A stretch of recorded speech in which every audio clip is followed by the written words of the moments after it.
Hey guys, welcome back to We Watch a Movie. I am Mike. Jay will be here in just a few minutes. He's just running a couple minutes late, and I'm willing to bet that he is pooping. That's just my guess. I've had some problems myself tonight. Just to start off the stream, let you guys know that I'm currently suffering from what people in the industry call diarrhea. I've been on the ghost pepper hot sauce for a couple days now. And I was thinking to myself, hey, you know what? I'm handling this pretty well. I'm going to keep putting that shit on everything, like sriracha.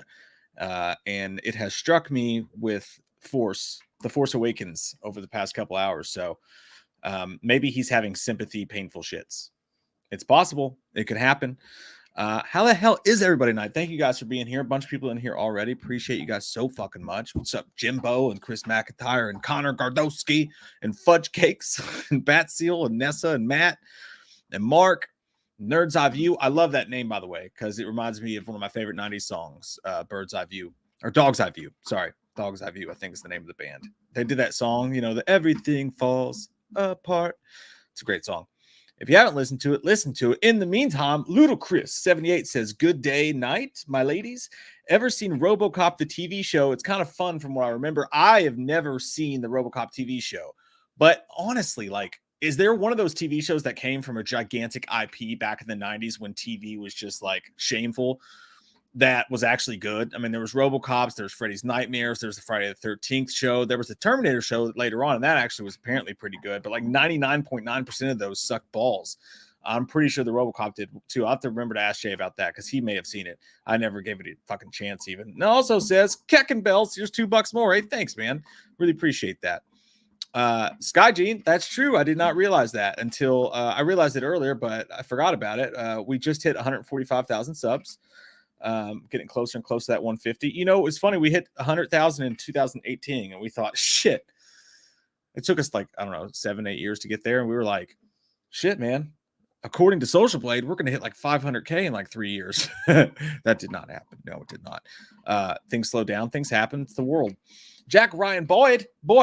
Thanks, man. Appreciate that. Says, sorry I couldn't be here live. Going to watch in full later. I want to hear your dream Halloween reboot cast, but can't use actors already in any Halloween except for Aaron Armstrong. Flashbacks hit me sweaty. I will say absolutely Aaron Armstrong, the guy who played the Shape in the flashbacks of the last of the Halloween Kills flashbacks, would be my dream Myers. I want to see him in a full movie because I thought the way he moved as the Shape was just the prettiest damn thing I've seen since Nick Castle did it in the original, but no shade to James Courtney. He was amazing.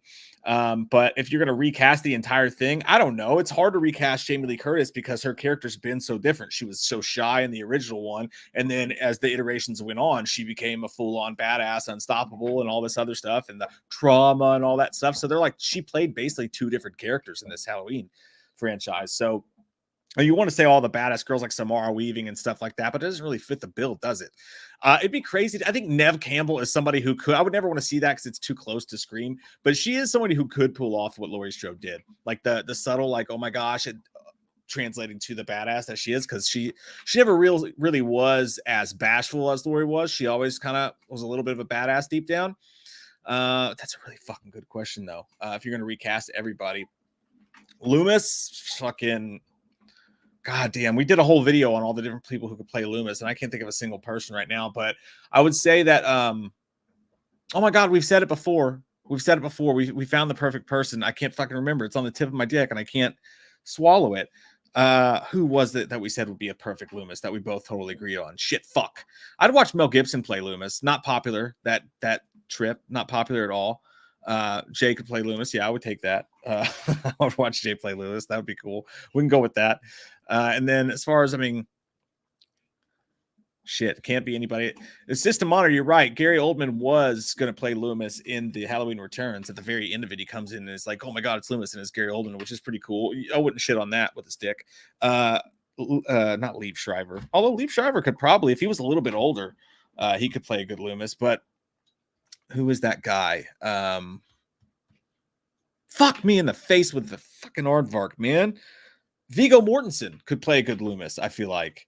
There's multiple people who could, but almost no one who could. You know what I mean? There's a whole litany of people who would be a good Loomis, but almost nobody who would ever be a good actual Loomis. So, damn, that's a tough question, dude. You came out of the fucking gate with that one. I'll ask Jay about that as well when he gets in here. And again, if you guys are just rolling in, Jay will be here in just a few minutes. My guess is that he is pooping. We have him here now. Hey, goddamn Noob Master 69 and his shenanigans. Hang on. The audio's, I got you on the wrong audio setting, so it's say something now. Hello. Okay, I think we're good now. Yeah, it was the goddamn Noob Master 69, and we were duking it out on Reddit. And I was pooping at the same time, so there was a lot of things going on. I was balancing. Yeah, I actually was on there fighting with somebody on Reddit because I posted some shit last night. It wasn't like anything super bad or anything, but we were talking like it was like a friendly debate. But then the guy kind of got smart about it because I was like, all right, well, I watched RoboCop 2 last night, and I enjoy RoboCop 2. I think RoboCop 2 is a fine and dandy flick. And I said, do you guys think? And by the way, I didn't even realize that Irvin Kershner directed RoboCop 2, the same guy that did Empire Strikes Back. Did RoboCop 2. I was like, that's amazing. Anyway, all I said was in the comments, I started a post in the Reddit page, and I said, could RoboCop 1 and RoboCop 2 technically be the same movie, like Halloween 1 and Halloween 2, like the original and the 82 release or whatever? Like it's one big movie. It takes place in the same evening. RoboCop 1 and RoboCop 2, could that technically be one movie? Because you're dealing with Murphy's evolution as the character, and it does feel like one movie, especially in RoboCop 2 when he's going driving past her house day after day, spying on her, making her think her husband's still alive, like that kind of stuff in RoboCop 2. And this guy was like, did you even watch these movies back to back? Because they are so far different with the backpedaling of humanity that they do in RoboCop 2. I was like, first off, dude, I did watch them back to back. I said, and then I lied. And I said, no, I didn't watch them back to back. But that's beside the point. The point being is that I agree that they did backpedal on the humanity part of him in RoboCop 2. But at the same time, I feel that they evolved and expanded on the character of Murphy in the second one, which leads me to believe that RoboCop 1 and RoboCop 2 is a complete film. If you look at RoboCop 1 and RoboCop 2 back to back, to me, if you watch them back to back, it'd be like watching the same movie where it's not like they're trying to make it out like RoboCop 2 sucked, which I don't understand, by the way, because this Reddit page was full of people that thought RoboCop 2 just blew big donkey dicks, which I don't get that. It's the same thing with Ghostbusters 2. But anyway, so hi. It's been a long day. Hello. Jesus, breathe. Yeah, take a breath, John. No, I think that's a pretty good goddamn theory. I would take that I'd buy that for $1.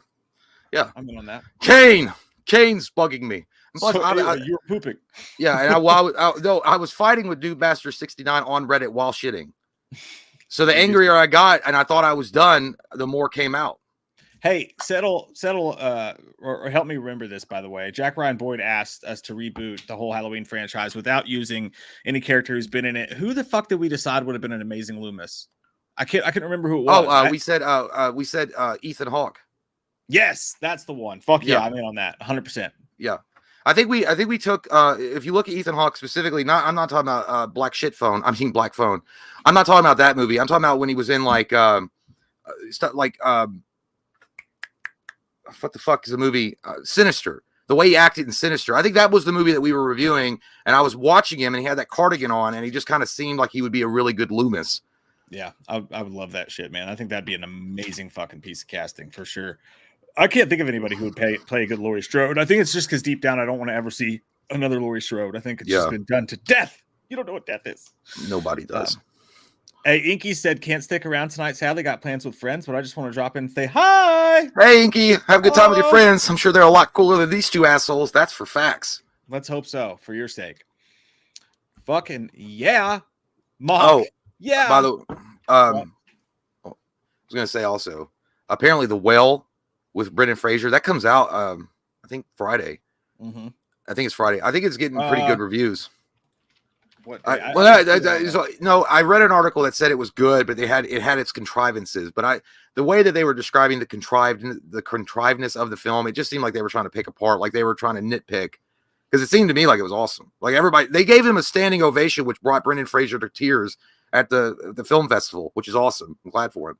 Yeah, I saw that video. He deserves it, man. If anybody fucking deserves it, he does. That dude fucking rules. There's not even a trailer for that movie, by the way. I know. No, it doesn't come out for us normal people until December.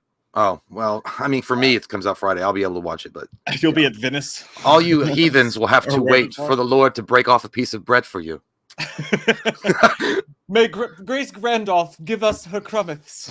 There you go, just floating on your on your ship of right while all we float down in the sea of wrong. We're just little baby birds hoping for a little scoop from the Grace Randolphs of the world. We're so hungry. I love Grace Jaeger Randolph. Bomb. Not just movies, but direction style. John Carpenter or Wes Craven. Ooh, goddamn! I think that's literally a whole video. I mean, you could literally break down and do that for like 2 hours about what's the. I mean, because they're so different as far as stylization and how they direct a movie. In my opinion, though. And I know this, and this is just a snap judge. Like I'm just saying it right away. John Carpenter, I think, has the more classic films under his belt. I just like John Carpenter's style more, like Assault on Precinct 13. Then you have Escape from New York. You have The Thing. You have all these other different types. They Live. You know, and I'm not saying that I think Wes Craven's more cerebral when he makes his movies. I'm not saying that John Carpenter's not cerebral when he makes his horror movies. Obviously, the Halloween movies are cerebral in the way that they film it. But I just think that overall, I prefer John Carpenter's style because he can mix action and horror in a really awesome way. Yeah, like there's no. I think John Carpenter definitely has a more distinct style. I mean, when you could watch a movie and be like, "Oh, it's a John Carpenter movie," without ever seeing that he directed it, right? Wes Craven, not so much, but I'll say Wes Craven just because he has this weird mix. I was writing something today, and I brought that up, and it was I can't remember what it was, but he has this weird fucking way of showing you something absolutely brutal, and also in one cut later making you laugh, and somehow the laughs not take away from the horror of the scene. Like I think he has this. It's far more subtle than what Carpenter does. But Carpenter's, the score, his score, the Panavision, the wide frames, the way he does his shit, his characters. Like you can smell his movies from a mile away, and it's fucking close. But I'll say Wes Craven. Well, also on top of that, I'm just going to give more points to John Carpenter because he will cast Kurt Russell in anything, and that's just a bonus for me. That's true. I don't think Wes Craven ever directed Kurt Russell. No, because Wes Craven might have approached him, and Kurt said, "No, I'm working with John. I'm sorry." Sorry, John or Wes. You know what I mean. System Honor, thanks, buddy. Said, did you listen to the full Halloween Ends soundtrack yet? It's so good, especially the Corey tracks. Also, are Carpenter and Howarth not friends now? Carpenter and Howarth. Howarth sounds like somebody that was kicked out of the Harry Potter school. That damn Howarth. I know. I don't know. I thought they were fine. I've not listened to the soundtrack yet. I have it. I had it sent to me, and I considered listening to it. And then I thought to myself, I'm like, I'm gonna wait, and I'm gonna experience the whole thing in the theater. Like, I want to hear it for the first time as those scenes happen. I will recommend, though, by the way, if you are if you have access to the Halloween Ends soundtrack, it's pretty much out there everywhere now. It's easy to find. Maybe not look at the track listing. Some of the track listings I find can be a bit fucking spoilery from time to time in the nudes. I really like the way they brought back the very heavy metal synth sound to it. I mean, I thought I was listening to Motley Crue. No, I haven't heard it. I don't know. It's like that Halloween sit. I mean, if it's any indication, that Halloween 2018 had an amazing soundtrack. So if that's any indication, I'm sure it's great. So yeah, and Kills as well. Like I think I'd take 18 over Kills soundtrack wise, but they're both fucking amazing. I wouldn't poo on either of them. Thanks, Gabriel. Oh, thanks. Did you accidentally press that button? You probably were like, "Oh shit!" You didn't mean to super chat. You're like, "Oh fuck." I think it makes you confirm the super chats because that there's some kid there. Dong dong dong. Yeah. Nerd Dive View says, if David Fincher, director of Fight Club, you don't have to tell me who David Fincher is, Honey Biscuit. David Stinker, yeah. A horror movie, would you watch? I mean, his movies verge on horror sometimes. Didn't he do one? What they called Alien 3 and it took a big dump? Well, that was that. He didn't do that. That's not his movie. I know, but that was the rumor. The rumor from the school was that he took a big old smelly shit on fucking James Cameron's masterpiece. No.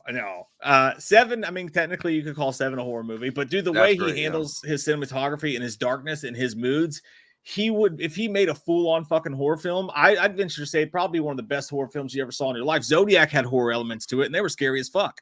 I think David Fincher is also one of those guys. I think he's a cerebral type. I think David Fincher could do a really good Hellraiser movie. Yeah. 100%. I mean, that guy could direct a woman eating a ketchup popsicle wearing white gloves, and I'd watch it. But ketchup popsicle, yeah, I'd buy it. God, I need some more David Fincher in my life. I didn't like Mank. Like, that just wasn't my style. I didn't care about the story, the old time Hollywood shit. It never gets me going, except for Once Upon a Time in Hollywood. Well, Mike, nobody likes skanks. Skank. More like Skank. Yeah. Hey, Skank. This Skank. That would be a David Fincher movie. It's like a movie just about a dirty whore that goes around infecting people with typhoid called Skank. It would just be called Skank. He'd be a good Crow director too. They're moving forward with that, by the way. That they're getting ready to film on that shit with. I hope it's who? That guy. Yeah. Well, as long as it's not Momoa, it's fine. Whatever. I still don't think that movie should be remade at all, but it is what it is.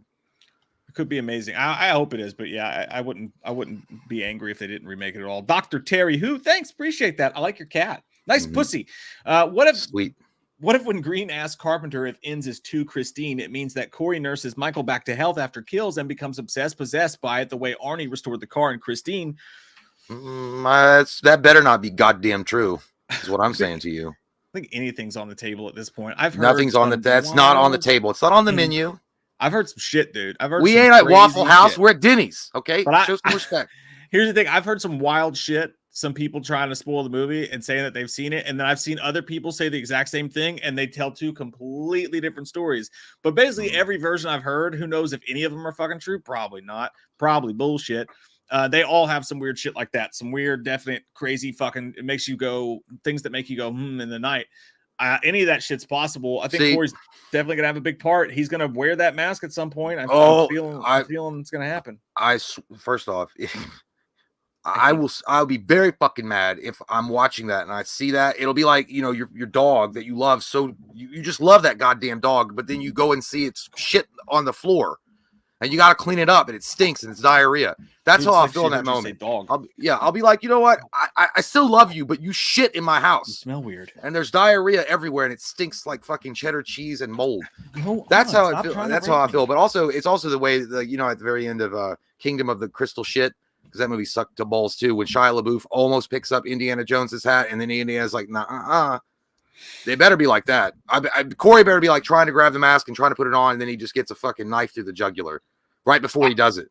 There's two scenarios. One scenario is they're misleading everybody on purpose with the shots and the way that they're doing everything, and the other scenario is, Corey's wearing that fucking mask at some point. It's going to happen. We will have sex in your car again. I say prepare yourself to be angry, dude. They're going to do some shit. We're gonna have to go in with our butt cheeks spread open, with an open mind and an open ass, and just be ready to just live the life, because they're gonna do some weird shit. I gay. Anything can happen. Anything can happen. Ryan Gillen, thanks, buddy. Says, hope things are going well today. Imagine a Halloween film under the A24 studio. Yeah. I like that.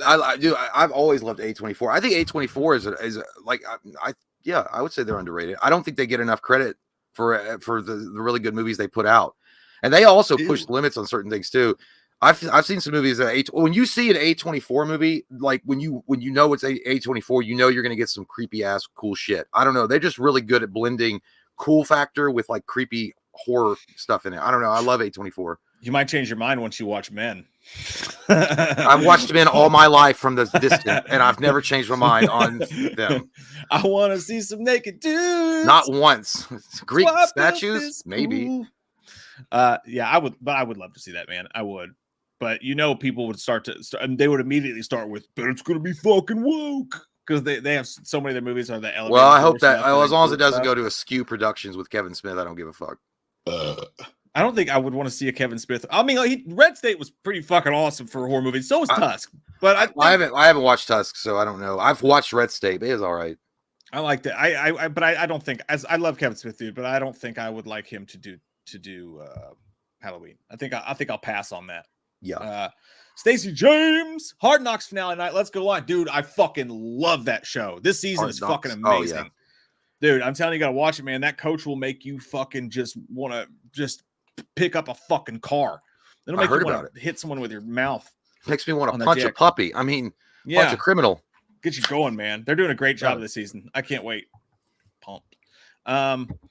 Johnny Ramos, thanks, buddy. Says, just giving support since I can't really catch live streams as much. Shout out Mike and Jay, the best in the game.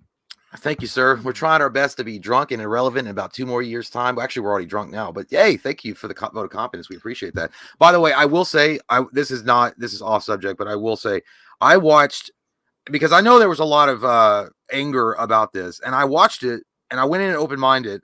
I watched Obi-Wan Kenobi, finally. I watched all of them. Fucking amazing. I don't know where people were getting, I mean, there were some, yes, they played around with continuity, for sure. There were some continuity issues that I was like, but overall, at the very end, I'm not going to spoil it for people that haven't. Maybe they were like me and like, I'll get to it. trust me, watch the whole thing. It's really well done. It's got the same emotional impact and cool choreographed scenes in it that you're thinking of from like the old Star Wars days.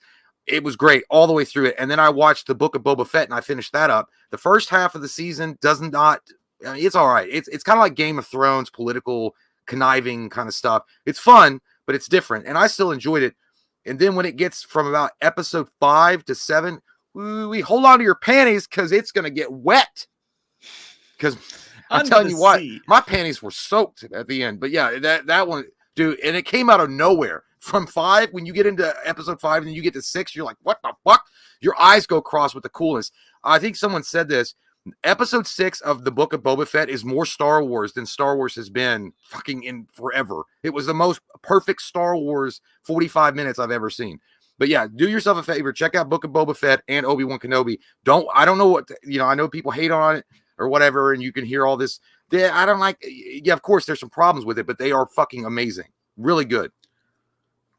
We were texting about this before. I'm Star Wars the fuck out, dude. I can't bring that. If I watch anything Star Wars, I am interested in the Obi-Wan show because I like that character and I like him, Ewan McGregor. But yeah, I'm Star Wars the fuck out, dude. I don't even want to see a title call for like 2 to 6 years. But the ones that wrote Mandalorian and what helped write Book of Boba Fett was fucking Jon Favreau, who's bringing it back. I mean, they're the reason why Star Wars was so successful with The Mandalorian. And then they got the Robert Rodriguez is helping on it, and there's another guy. Fucking those guys are saving Star Wars little by little, bit by bit. Anyways, thank you, Johnny. Appreciate it, dude.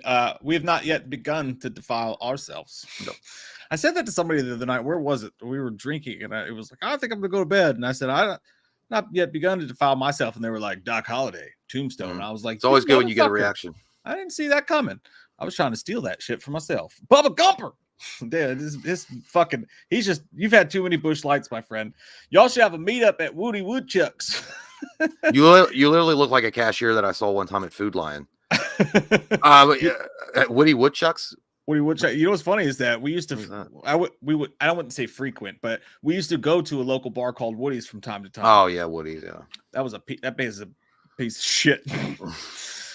Place. You really hit rock bottom when you find yourself in there that evening. You're like, shit, yeah, because everything else was fucking closed, and I got nowhere else to go. Yeah, if you get there early enough before the skanks of the town barrel in that place, you can get a pretty decent burger. But after a while, I tried to do karaoke in there one night. And it was so bad. I literally would have rather done the karaoke at Applebee's because I had to tell the guy how to fucking mix the music, and I never even seen a mixing board. Because he's like, you want it faster, slower? Is that good? You like that? I'm like, I don't know what the fuck you're telling me. Just put on Bust a Move. And it was like, and he put on some shit like, don't just stand there, bust a move. It sounded like fucking the guy from Police Academy singing it. Lamar Latrell. Don't just stand there, bust a move. If you want. It's awful. Yeah, dude, fucking I did karaoke there one time. It was actually okay. There was the time that you fucking bailed on us on your own birthday party. I got drunk. No, but I wasn't even in the bar. I bailed before I even went to the bar. That's what I'm saying. Like you left and we were like, all right, I guess we'll go to Woody's alone. I was drunk. So I was we all Jay is like in the middle of the day.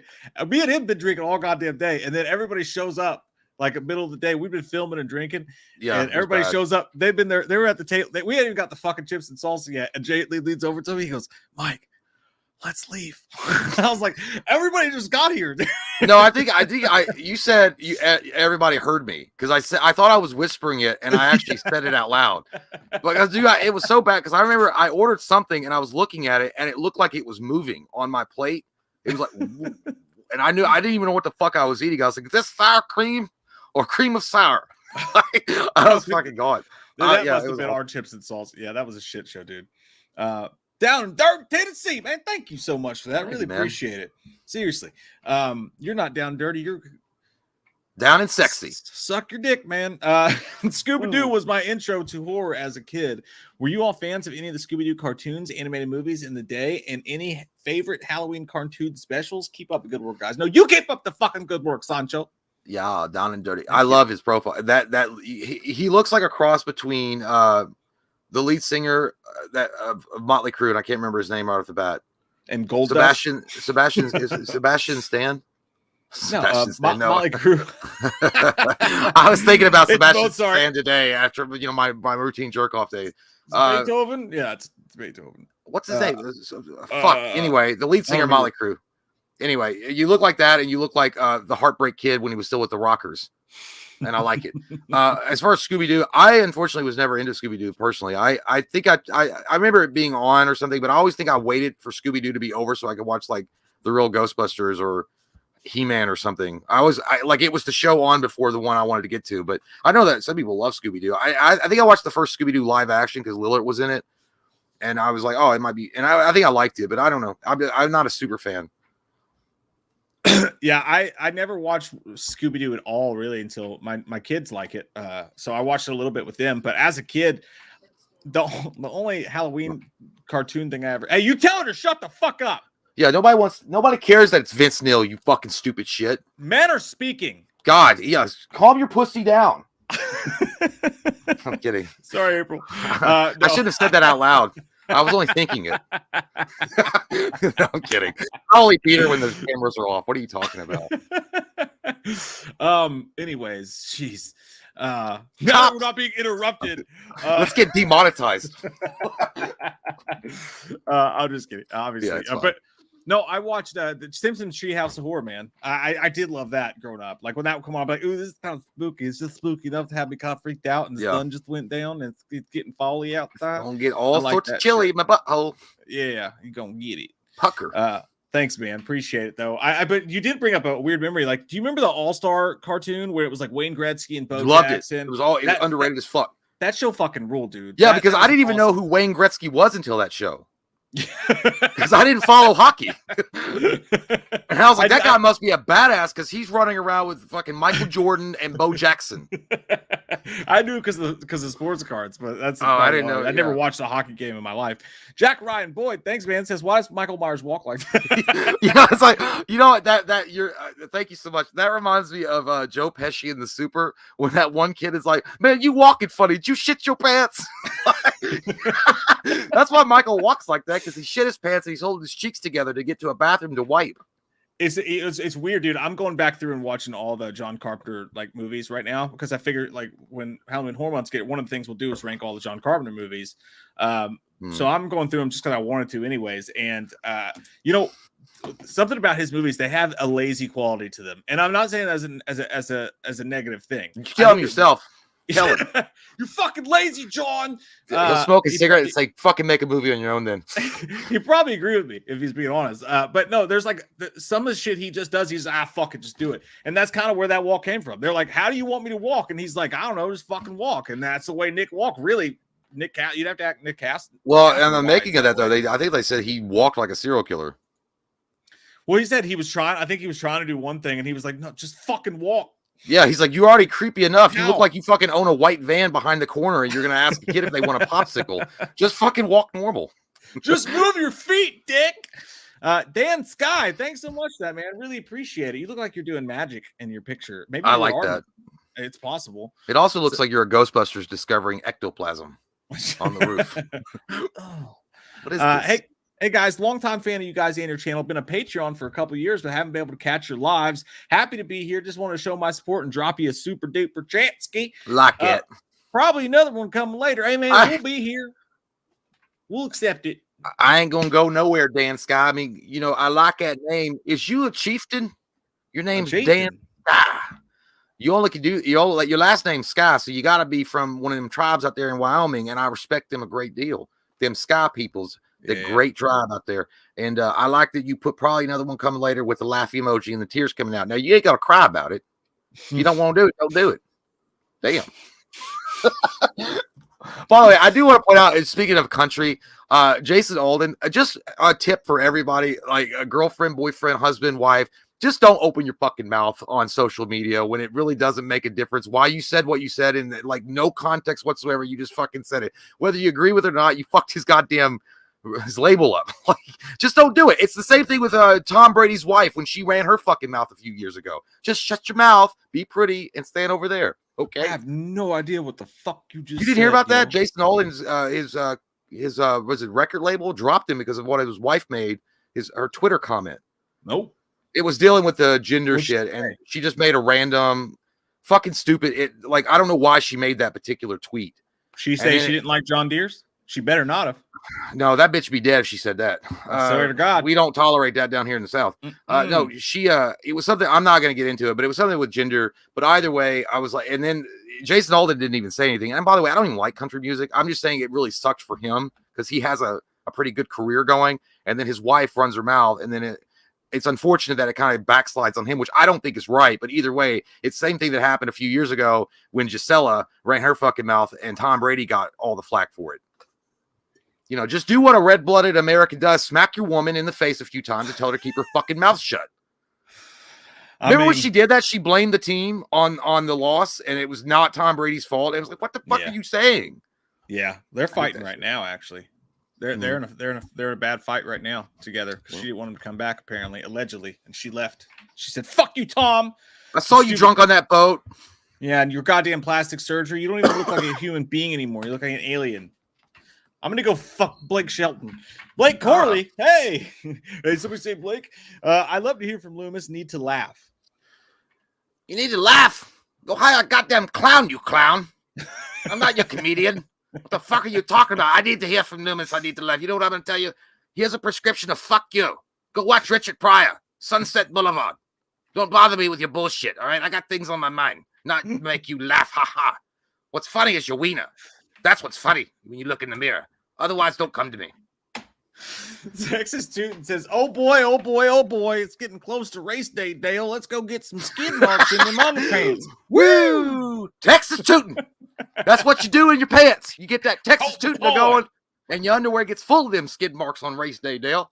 In the middle of the night. Hey, that really is Texas Tootin. That's the way. I'm going to start saying that from now on. When you get a fart that feels like you kind of sharted a little bit, I'm going to hey, man, I just texted Tooted. I texted Tooted. Cobra Kai. It's like you texted what? It's like you Texas Tootin. And they're like, ooh. It's like, Texas. You know it's bad. Jeffrey M says, do you know anybody over 500 pounds? Well, now you do. I'm happy to know you, goddammit. And that's a fucking beautiful weight. You fucking big bastard. I want to climb all over you and fucking set a flag down and say, this is my titty. Harry, we've reached the top. Why did I go reached? I'm fucking losing my goddamn ability. I don't know what you're talking about. You're acting like it's weird. Like 500 pounds of sexy, maybe. A lot of that's fucking muscle, dude. Come on. Right? Hey, you know who else was 500 pounds? Goddamn Paul Bunyan. Yeah. And Jesus. No, Jesus was like 5 pounds. Nah, Jesus is 5. It's called emaciation. Oh, God has to be like heavy. Maybe 500 pounds of the Holy Spirit. Yeah. Not in real. 500 pounds of the Spirit. Yeah. Yeah. That's a good spiritual weight. What if God was I got to be careful. There's literally going to be a lightning bolt that comes to the fucking monitor and fuck us up. 500 pounds like one of us trying to make his way home. Yeah. Is that the Brendan Fraser Will theme song? Yeah. Artie Fluff says the joy of watching this live is sexual. Well, I hope you're sexual. No one will know because he's got the little pound symbol, so it's sexual. Sexual. That's soon. That's Jay. Ronnie Ramos says, "Can I still be a biscuit boy? I don't give a shit. Line up. Take your gravy. Bend it over. Everybody run a fucking train. Johnny's buying." He's taking it. The new guy, he took it. Jagerbomb says, what day are you boys going to be at Scarefest? Can we get a picture together with Christine? Yeah. With Christine. Is it going to be there? Yeah, I know. I'm not thinking about the whore that I used to date. Man, I never dated Christine. The first, what kind of you did? Hey, no, you gotta go. She smells too, and she keeps like tackling me and my legs. She smells like she rubbed herself in rabbit shit. That's what she said. Anyways, but yeah, we can't. You know, it's funny. The first day we ever went to Scarefest, we had press passes in like 2014 or something, and we were so pumped to have press passes. We went there early. We were like there half an hour early. We're all trying hard and shit. We walk in there and we see the car. And we're like, hey, can we film the car? We're pressed. I mean, we're recording, and they're like, sure. We got done. They're like, let me. Whatever the price was, and I was like, "Oh shit, Jay, we got." Oh yeah, they tried to charge us. I remember that. I was like, "You sly fuck." Oh, sorry. Oh, I didn't. I thought we're with ABC. And it's like, hey, come on here and get your oil change. It's only $20. And you get there and they're like, well, now what happened is we found a transmission leak. You got to flush the fucking compartments and it's going to charge you about $250. Yeah, I'm like, what the fuck did you say to me? You know what me and Shania Twain have in common? That don't impress me much. That take surely that $10 bill out your pocket. That camera don't mean diddly duck dick. Yeah, we'll do that, man, for sure. Oh, we do need to say, for those of you who we told we would be there, we are not going to be at Horror Hound this weekend, though. Unfortunately, we had plans to go, but our shooting schedule got a little fucked up, and we're gonna be filming that day instead, making all the delay. We're actually gonna be filming the Halloween Horror Month intro on Saturday instead of going to Horror Hound. So, but we'll be at Scarefest Friday and Saturday for sure. Don't know about Sunday. Look at my face when I take a massive shit. Just the flames bolts coming out. It doesn't focus. That was literally me earlier, dude. Like, it was painful. That's like when you have a chalupa with the extra hot sauce on it. Chicken I forgot the name of the fucking toasted chalupa. There we go. Christopher McIntyre, thanks, buddy. Says, I know you guys like Fincher, but what about Mike Flanagan? Either guy doing Halloween Returns movie, how that script was, it was so good. Christopher, what in the blue buck is you talking? I don't like Fincher. I do like him, but I don't think he's like Mike licks his asshole and has a shrine to him. I don't like that Avatar sucked and he's better than Cameron. You're ashamed that T2 was invented and James Cameron said suck my dick for all time. And Terminator. Okay, now we might be done, but either way, and Titanic was amazing. But either way, Mike Flanagan doing I'm fine. Okay, you're right. Okay, you win. Okay, you're right. But I do not like Fincher as much as Mike does. That's Fincher's boy. Or I mean Mike's boy. It's not my boy. I like Cameron. You can say you like fucking Fincher. Hate him. You hate him every day. I thought he was outside. No. Oh, okay, sorry. Dude, it literally sounded like you yelled at her. He's like, Coors. No, I said Thor. Coors. I said Thor. I heard him bark and I thought he was outside eating. I was like, you drinking Coors tonight? You yelled at her to get you a Coors. Coors. Miller Lite. No. It's the meatloaf. No. I never know what she's doing back there. No, I got scared. I thought the dog was barking. Fucking Flanagan. I mean, I would take Fincher in a heartbeat over Flanagan. That being said, Flanagan would fucking rule as a Halloween director. He'd be one of my top 5 choices, probably. Mm-hmm. Yeah. You like Flanagan? I hope Paul Rudd comes back and becomes a director. No. Yeah, he'd be great. No. Macy Harris, that's not your picture. No. Marcy, thank you. Michael Barton said you guys were straight until you met me. You're damn right. Well, I was actually, we were already borderline, and then you pushed us over the edge, my sweet sir. Yeah, I've been sucking dick in my mind since 1942, and I wasn't even born yet. I was just a little embryo. That guy was sucking dick over there in the war. Yeah. He was sucking all sorts of dick. It's like Kid Rock says, you've never met a motherfucker quite like me. Bringing peace one suck at a time. we will bring peace between the straights and the gays by sucking them all off. Are you not entertained? Are you not entertained? Dan Sky, thanks, buddy. He returned. He said he would. You fucking not liar. Have you guys ever considered doing a live podcast show / tour with a live audience and live Q&As or live movie commentaries with a full theater of us degenerates? I think it would be great. I would do it in a fucking heartbeat, but there would be 18 people there and my mom wouldn't even come. So I don't even know if we should. It would be fucking wonderful, except for the restraining orders that we would get at the end of the evening. And the most possible ban, and the fact that Mike and I would probably fight in the parking lot and some guy would come out and say, hey, and we'd be like, hey, we're just playing. That really fucking happened. But no, I would do it. But you know what's weird is when you do something live and you're doing something like that, you don't know, you can't like gauge. Like if you're doing it, like if you're doing a commentary or you're just doing this kind of live, it's one thing. But when you're actually on a stage and you're doing it and you have to look at people's faces and you might say a fucking off-color joke and they'll be like, you have to see that motherfucker and you'll just be like looking at him and you'll be like, either you're going to have one of two things. You're either going to get really mad and be like, hey, I'm glad everybody's having a good time except for that motherfucker right there. Like that guy right there should be in a nunnery, not at a fucking show. Or you're going to be like just trying to appease that one person. Be like, I'm going to back down on the comedy here and just say, you know, I'm going to do a regular review. Regular.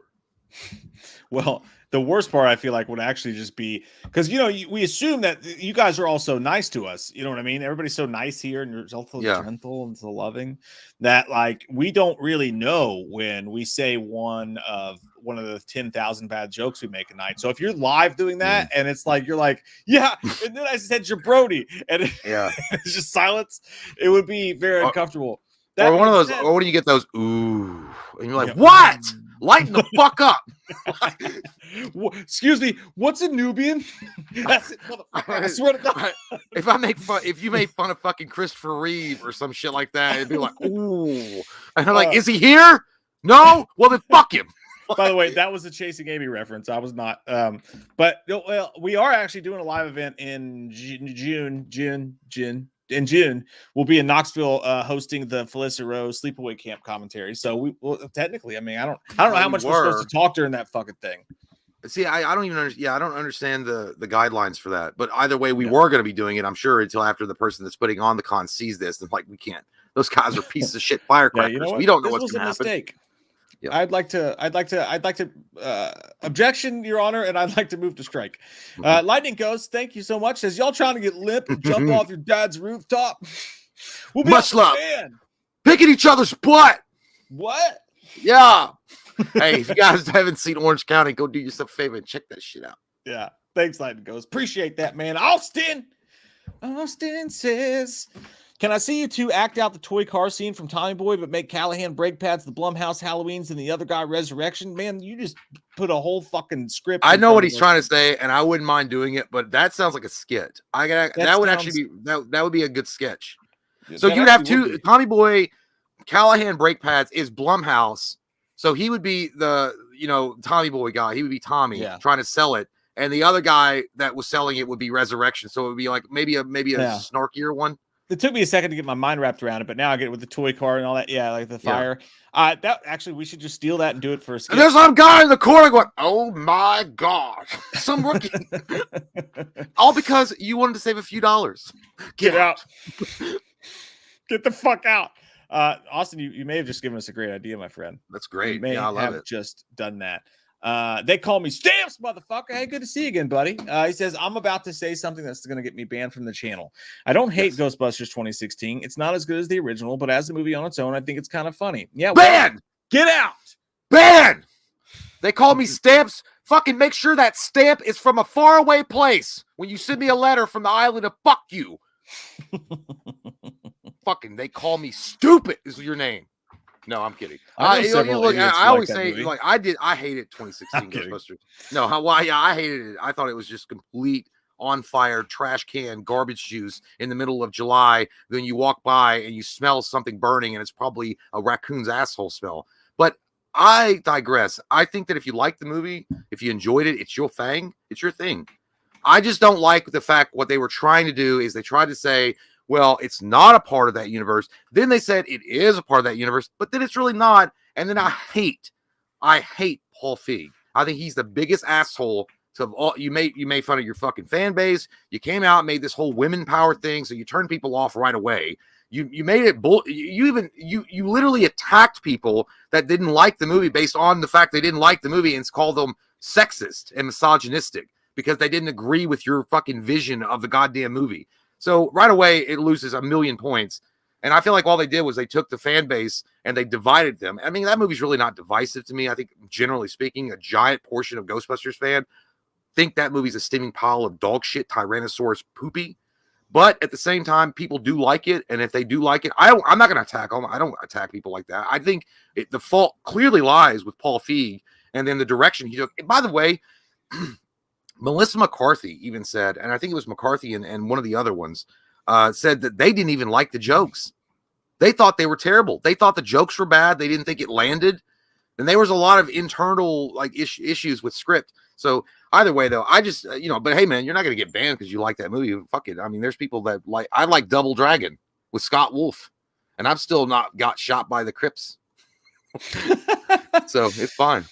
I've really, I've never seen it. I didn't even watch it, so I can't really comment. It just did not look interesting. Go with the crucifix and the rosary. If you do. Melissa, there's people you just want to punch in the face. Yeah, yeah. I liked her. I think okay, and maybe Bridesmaids.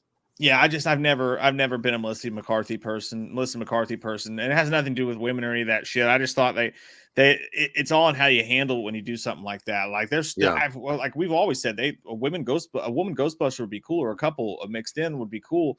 But the way he came across that with like yes, I'm doing Ghostbusters, and yes, it will be terrible. All women, and the way that they just try to divide everybody, it's like, oh, cool that you made Ghostbusters political. That's fucking cool, man. That's awesome. Well, it's not to mention the fact that it was just like even the jokes were like aimed at men to make fun of them, and I was just like, why? Like the Ghostbusters 1 and 2 didn't intentionally make fun of women. Like it was nothing about that made fun of women. And you're like, you made the ghost like, oh, I'll punch him in the balls. It's so funny. I'm a Ghostbuster and I punched him in the balls. And the ghost goes, ooh, my dick. Or he doesn't say my dick, but he's fucking dumb. Like, go fucking protest somewhere with your fucking sign and don't make Ghostbusters. I don't know, Paul Feig. I got to point this out, but I'm glad you liked it, Anthony. I have no interest in watching it. He said, really, Mike? I've been watching you guys for years. I'm really disappointing. I was just asking, bro. What? I don't know what happened. What did you do, Mike? I don't know what this is in reference to. Did I? Mike put his PMS powder all over the place. I don't know what I did. You asshole. I feel like, I have no idea. I think I'm sorry.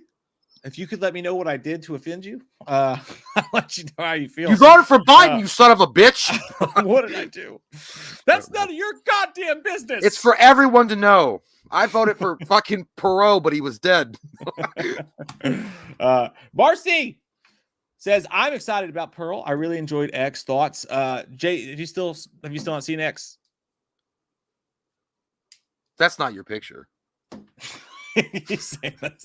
I haven't seen any of those. No. X. I liked X. I thought everybody liked X. Like everybody that liked it more than I did, and I understood why. I still enjoyed it. I think I gave it like an 8. But I'm excited about Pearl too. I think it's gonna be really good. What is that? Pearl? Pearl's a prequel to the movie X. But what X? Come and get it.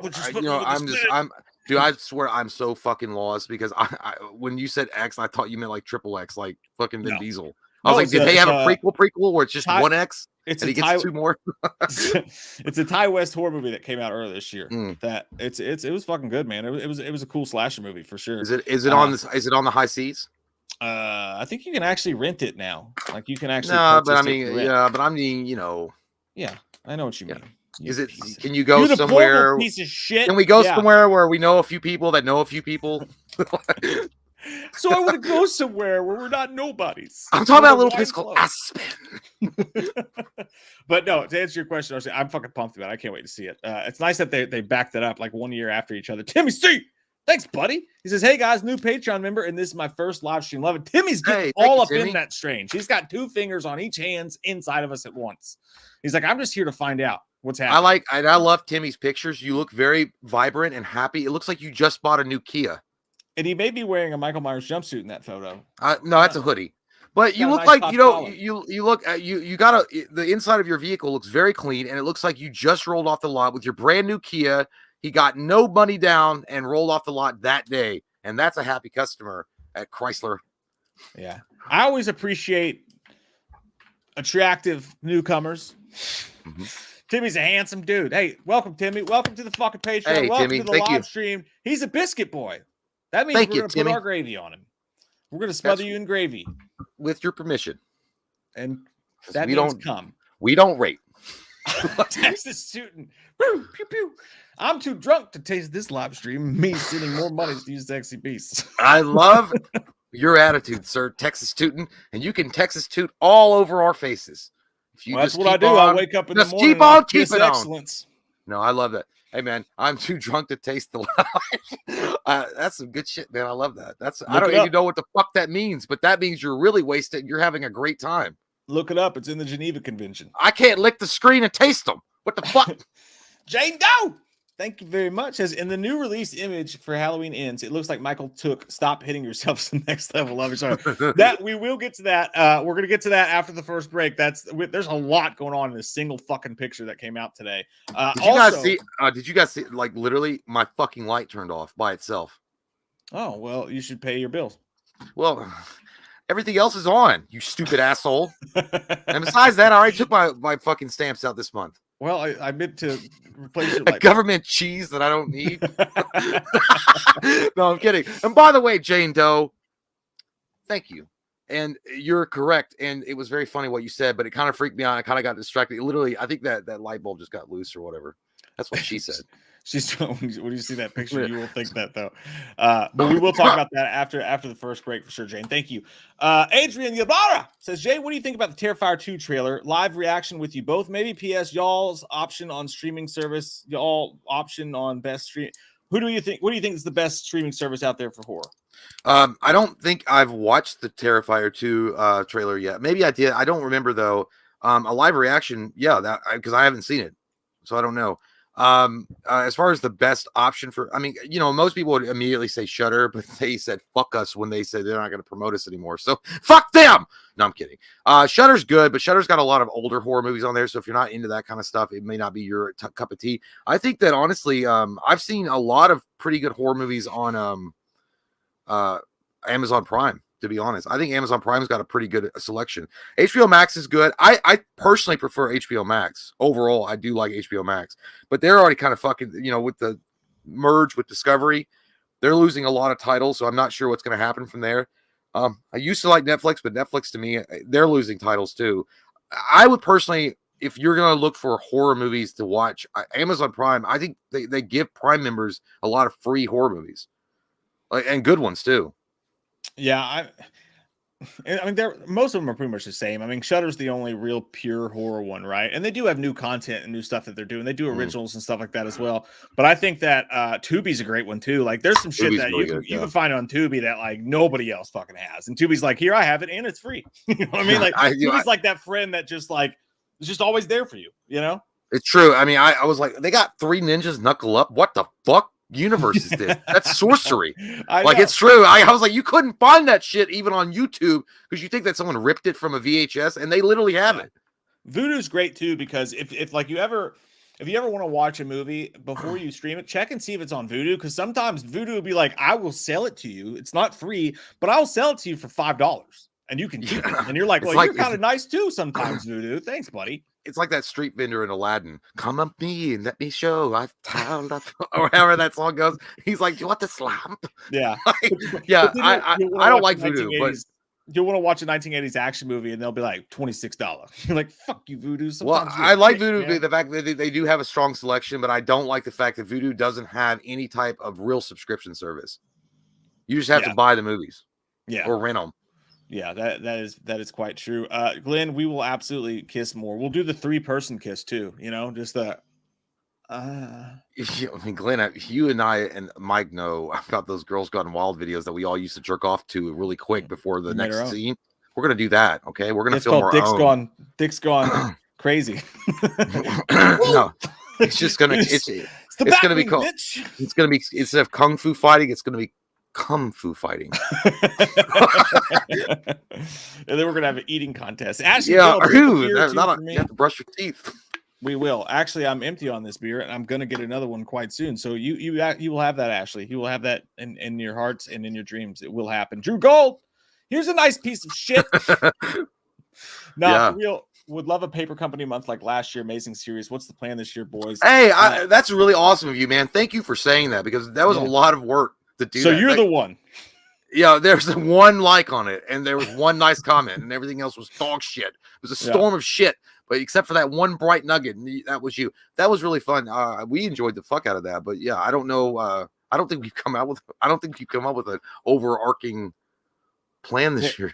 There's actually, there's not really we know what we're doing, but there's not a theme. It's not going to be a scripted series. Like I said, I think it was too much. Like, I think for one, it cost a lot of money, took a lot of time, did not do well on the YouTubes for whatever reason. So we took my living room and literally turned it into a fucking, office space and bought all that shit for and all that stuff like that. So this month is going to be, I think, a mix of all the stuff that you guys liked from the previous months. I got a whole list of shit here, some ideas, some wild shit, some really cool ideas. And we're just getting together Saturday to film the opener. Can't tell you what that is. That's got to be a surprise the first time. I'll tell you what it is. It's He-Man. Yeah, we're gonna. Oh, I thought it was going to be He-Man. The whole month about He-Man's dick. We're just going to talk about the shape, the size. I will the smell. I will tell you one that I wanted to do, and I know we can't because we would get. We wouldn't get monetized at all. But I really thought it'd be funny, to do an opening sequence with Michael and Loomis, and maybe get a couple other characters like Leatherface or Freddy or whatever, and do the opening sequence of Peacemaker. Do you really want to? Do you really want to? And do the whole fucking dancing sequence? Yeah, that'd be fucking fun. If we had like $2,000 and like 12 people, that would be fucking amazing. Now that we said it, someone with the means is going to take it. Fucking goddamn Merkins, like, that sounds great. They're always sludging around. I smell them. It smells like sex and du jour. Yeah. But yeah, I think you guys will like it, man. I think this is going to be a good one. I think this is going to be a real fucking good one. Christian White. I swear if I drive 4 hours to Scarefest just to meet you two, someone better sign the wham tattoo I have on my butt. Not only will we sign it, we'll lick it. Yeah, I'll put a little stamp on it to make sure we commemorate it correctly. But Michael licked the hole free of charge. I will tell you this. It's so weird that you brought that up because I was see what it tastes like. I was watching it was the fact that they even did it. I was watching a Power Rangers reunion, and they asked the original Power Rangers, what's the weirdest thing that you've ever had to sign? And the original Power Rangers said they signed butt cheeks. Like the guy that played the Red Ranger, Jason Scott Lee, said they were like charging 3 times the amount of the autograph fee. And they were like, and he goes, I was trying to talk him out of it. I was like, man, this is like 3 times the amount because I didn't want to fucking sign his asshole. And he was like, no, I want you to do it. He signed it, and he's like, I signed it fucking big, like on both cheeks. And he got Billy's, and then they tattooed it on his ass. Yeah, I would sign someone's ass. Why not? Well, they were charging. Well, he said he would never. They all said they would never do that again. But they charged the guy 3 times the amount. So if they were charging $80, come on, Jesus Christ! Well, you're touching an ass. They don't want to touch your ass. Ranger. Shut the fuck up and sign the dude's ass. They ain't got Zordon in their corner with gloves on. It's like their fucking bare hand. Put on a fucking pair of gloves, stick one finger in, and sign it with the other 2. Quit being a little bitch. Sign it with my tongue. But fuck that's that. Just me. I don't care. Can you feel it? I'm making an L. There's not an L in your name. I know. Laquita! Thank you so much. Laquita, appreciate that. It's a beautiful name. Take your ass back in the house, Laquita. DJ Graham. Thanks, buddy. Appreciate that, man. It says, favorite horror sibling duo, Andy and Kyle or Jamie and Rachel? Mine's personally is Jamie and Rachel, even though I'll always be devastated by how their story played out. At least Andy and Kyle are still alive. It's absolutely Jamie and Rachel for me too, dude. Right there with you. Well, they're not really siblings though now, are they? Well, they're stepsisters, you know, no, like she's her adopted sister. She's nobody loves you. You're adopted. Oh my God. And you let your uncle get away with murder, you piece of shit. No, I don't know. Yeah, are you just talking about Halloween, like favorite siblings? Yeah, I mean Jamie and Rachel would be it. I thought you were talking about generally in horror. Who would be your favorite horror sibling duo? I mean, that's a better question. That's a harder question. I mean, there's not a whole lot of them. So actually, you're wrong. Jeremy Renner, Hansel and Gretel. It's great. Tatum and Dewey. And Dewey might be my favorite. But it's, I mean, yeah, for that one, it's Jamie and Rachel for sure. Andy and Kyle is just, yeah, it's fine, you know. But but you're absolutely right. They both got dicked over. Their characters got dicked over in the Halloween franchise for sure. Yeah. Rachel just gets a meaningless scissor death in 5, and then we all know what happened to Danielle Harris. So I feel like somebody wasn't paid, or that they were paid less than they thought they were worth. They were, yeah. They wanted to be paid, and they were like, nah. Jägerbomb says, Jay, have you been asking for years? You've been asking for years, and I got you a urinal cake. You better send it to Mike. And you know what? I will give you his personal address, and you can send that to him with a lovely letter to say, I express my undying urine love for you. You have been pushing that button. I've not been asking for it. I'm just always afraid a goddamn urinal cake's going to be in the pack. Listen, it's better than a dead rabbit or like poop, I guess. You know why? You know where I got that fear from? I used to watch him. I don't watch him much anymore. This guy named iDubbbz. I'm sure you guys know about him on YouTube. He's funny. But iDubbbz always opened these packages up, and he did these unboxings all the time. And this one fucking time, because he never screened them, he didn't really care. He just reached his hand into the fucking box like a goddamn Rancor from Star Wars and not give a shit. And he pulled out what was it? Yeah, no worse than us, dude. Because he didn't give a shit. We don't screen him either. We open him right there. Well, I know he didn't screen him, but I mean, dude, like he didn't trust his senses. Like that motherfucker would open up anthrax and be like, I knew something smelled like Clorox, and he would still fucking do it. Anyway, iDubbbz anthrax. I don't know. I hope I don't not. think you can smell it. I don't Maybe we fucking should know. start You know, screening. don't send anthrax. I think we're gonna get Please? demonetized for saying anthrax. I'm talking about Please? the band. But no, he reached in and he was like, and I could see it. He got like fucking gag reflex hitting. He literally pulled out a fucking used urinal cake. This motherfucker was used. It wasn't even fresh. Mm-hmm. It was used. Someone pee-peed on this. Yeah. And he touched it with his fucking bare hand. And then I think he like licked it. No, I don't think he licked it. But I would have been hardcore. I would have given you a sub then. We have gotten some weird shit, but nothing like that, thank Christ. System Monitor says Steve Carell, John Krasinski, Rainn Wilson, Craig Robinson would make an incredible Ghostbusters. Also an Office reunion. It's 2 on the nose, System Monitor. Yeah, it really would is. just be The Office. But that being said, there are so many great comedic actors that would make a fucking rad Ghostbusters team. And I liked Afterlife. It was fine, but I think they could have done better. I loved Afterlife. The kids thing was fine. I don't, it's whatever. I really would rather have an adult team. Paul Rudd I would have been perfect with him being on as the first main Ghostbuster. Here's my real version cast for me. Well, here's the thing. Originally, and I'm like, you know what? I would actually see that. Channing Tater Tots, Chris Pratt was up for, they wanted to be Ghostbusters, and you throw Paul Rudd in that mix, and then you throw in one other person. I like what we got mixed in here. Absolutely. Hey, I'm gonna go pee. No, I gotta take. You were late. That means I get to go first. That's automatic. I was 4 minutes late. Okay, fuck that. Hey, that's what happens. It takes me 4 minutes to take a shit. Well, that's not true. It takes me a lot too longer than 4 minutes. No, you don't wipe. That's I could probably have sex in 4 minutes for sure. 4 seconds for me, sir. I'll beat you there. You suck. I win. Lots can happen. But do you see where we are in the super chats? Because hold on, Mercurio 80's next. God damn. All right, where are we at? 8:50 p.m. Eastern. I activated. It's 9:01. Are we on Eduardo? We're on Mercurio 80. Jesus, where's that at? 8:50 p.m. Oh, I see what you're saying now. I thought you were talking about the real time. I thought you were talking about the real time. What, Chucks? Hold on, I'll find it. Oh, I didn't know he was going to go that far. 8:51. I feel like I'm in 12 Monkeys. I'm trying to get the time just right. There's a lot of 8:50s though. Okay, it was after the Jaeger bomb. System Monitor. I like that name. System Monitor. Your name reminds me of something that could be in Marvel comic books. Oh my God, Captain America, what are we going to do? The System Monitor here. I know there's a monitor. Okay, it's fine though. Anyway, we're after you, System Monitor. Stop getting me confused. Mercutio 80. Thank you so much, Mercutio. I love the Superman pick, by the way. Hey, mi amigos. Sorry I'm late. I was killing zombies in Fallout 4. P.S. Paul Feig sucks cocks. And I agree with you, sir. I agree with you. And that should be on a stamp sold by our very own United States Postal Service. Paul Feig sucks with an X, cocks with an X. I like that, okay? I would buy it. Yes, I agree with you. And that's fine. You can kill zombies all day long in Fallout 4. You don't need to apologize for being late for that, okay? Fallout 4 is an amazing game. It still holds up today. Just much, it's like Skyrim with those mods. Get out of here. It's some good shit. Ryan Gilland. I'm probably saying your name. I'm butchering it. I'm sorry. I'm getting married next year on Friday the 13th in October. Well, you're going to be divorced next year then. No, I'm kidding. And it's going to be Halloween fall themed. Any ideas on decorations? I think the best decorations for you are, and you know what? They sell them and you can buy them. They're called prenuptial agreements. And they're really lovely this time of year. I think they're all season long. But fall especially, they just have a certain glow about them. No, I'm kidding. Halloween theme, I don't know, jack-o'-lanterns, some skeletonas, autumn leaves, things like that. Yeah. Or like, yeah, autumn leaves. Yeah, that's it. You just got to make it sexy.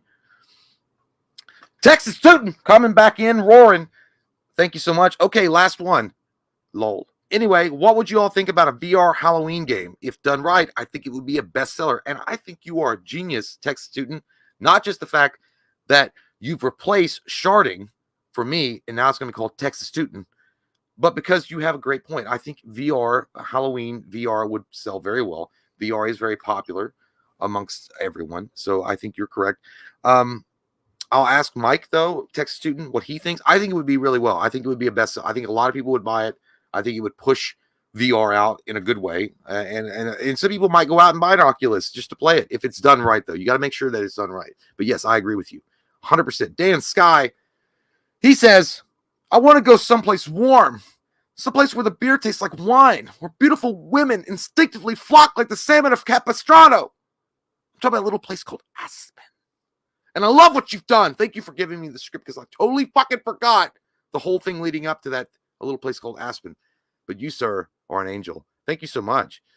Let's get down in here. Christopher McIntyre, thank you so much once again, says the best on We Watched Movie Paper Company was when Jay was interviewing Ghostface. Phone rings and he's like, "That's unemployment. You're fired." Yeah, I think I made that up. Yeah, I did. That was fun, man. I loved that whole sketch. Was fun as fuck. We had a blast in our panties doing that, and unfortunately didn't get the, because like Mike said, it was expensive. We didn't get the same kind of turnout that we wanted. But nonetheless, we make it because we enjoy it, and we are glad that you guys enjoy it, and that's awesome, man. I'm glad that you enjoyed it, and because it was fun as fuck. It really was fun. I'm not gonna lie there. Colton Candler says, "Who's the rudest celeb y'all met at con?" Well, to be honest with you, I don't think I've had a bad experience as of yet. Mike did, but I did not. I think the one that was abrupt. And I'm not going to say he was rude. He was just a bit abrupt, like, his dick fell asleep or something. He was just like, "Hey, what are you all trying to do? Stop." It's not like we caught him in the bathroom or anything, but Jake Busey, I remember it was our third convention or second convention, I think. We were going to do an interview with Jake Busey, and he was actually standing in for Gary Busey because Gary Busey was, I don't know, out sexually assaulting people, I guess, allegedly.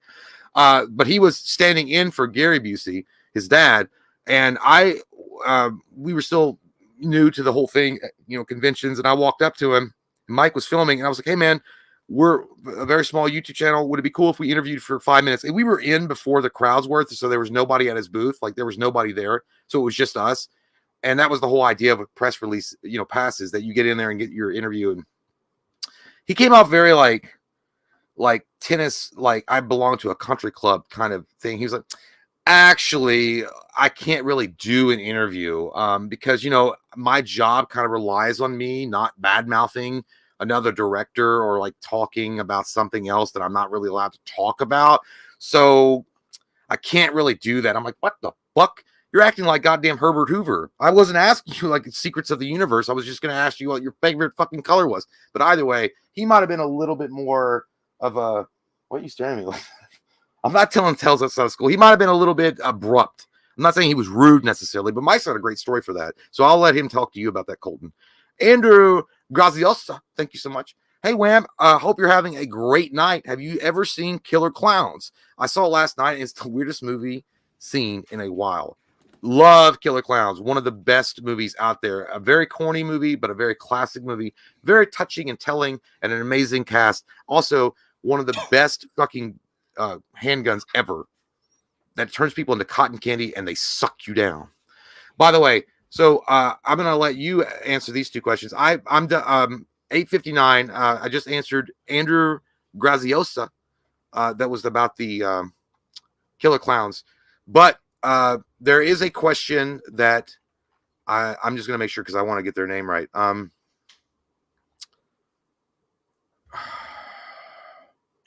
Okay, well, Texas Student asked, or he didn't really ask, but he was making a statement. I agree with him. He was like, if Halloween was made into a VR game, it would be a bestseller. I agree. It would be really well and would push and then the other question was, and I answered this, but I said you had a better story. Colton Candler says, "Who was the rudest celeb you've all met at a con?" So Yeah. I'll be back. Is that where you're at? My goddamn horror stores, huh? I'm guessing that is.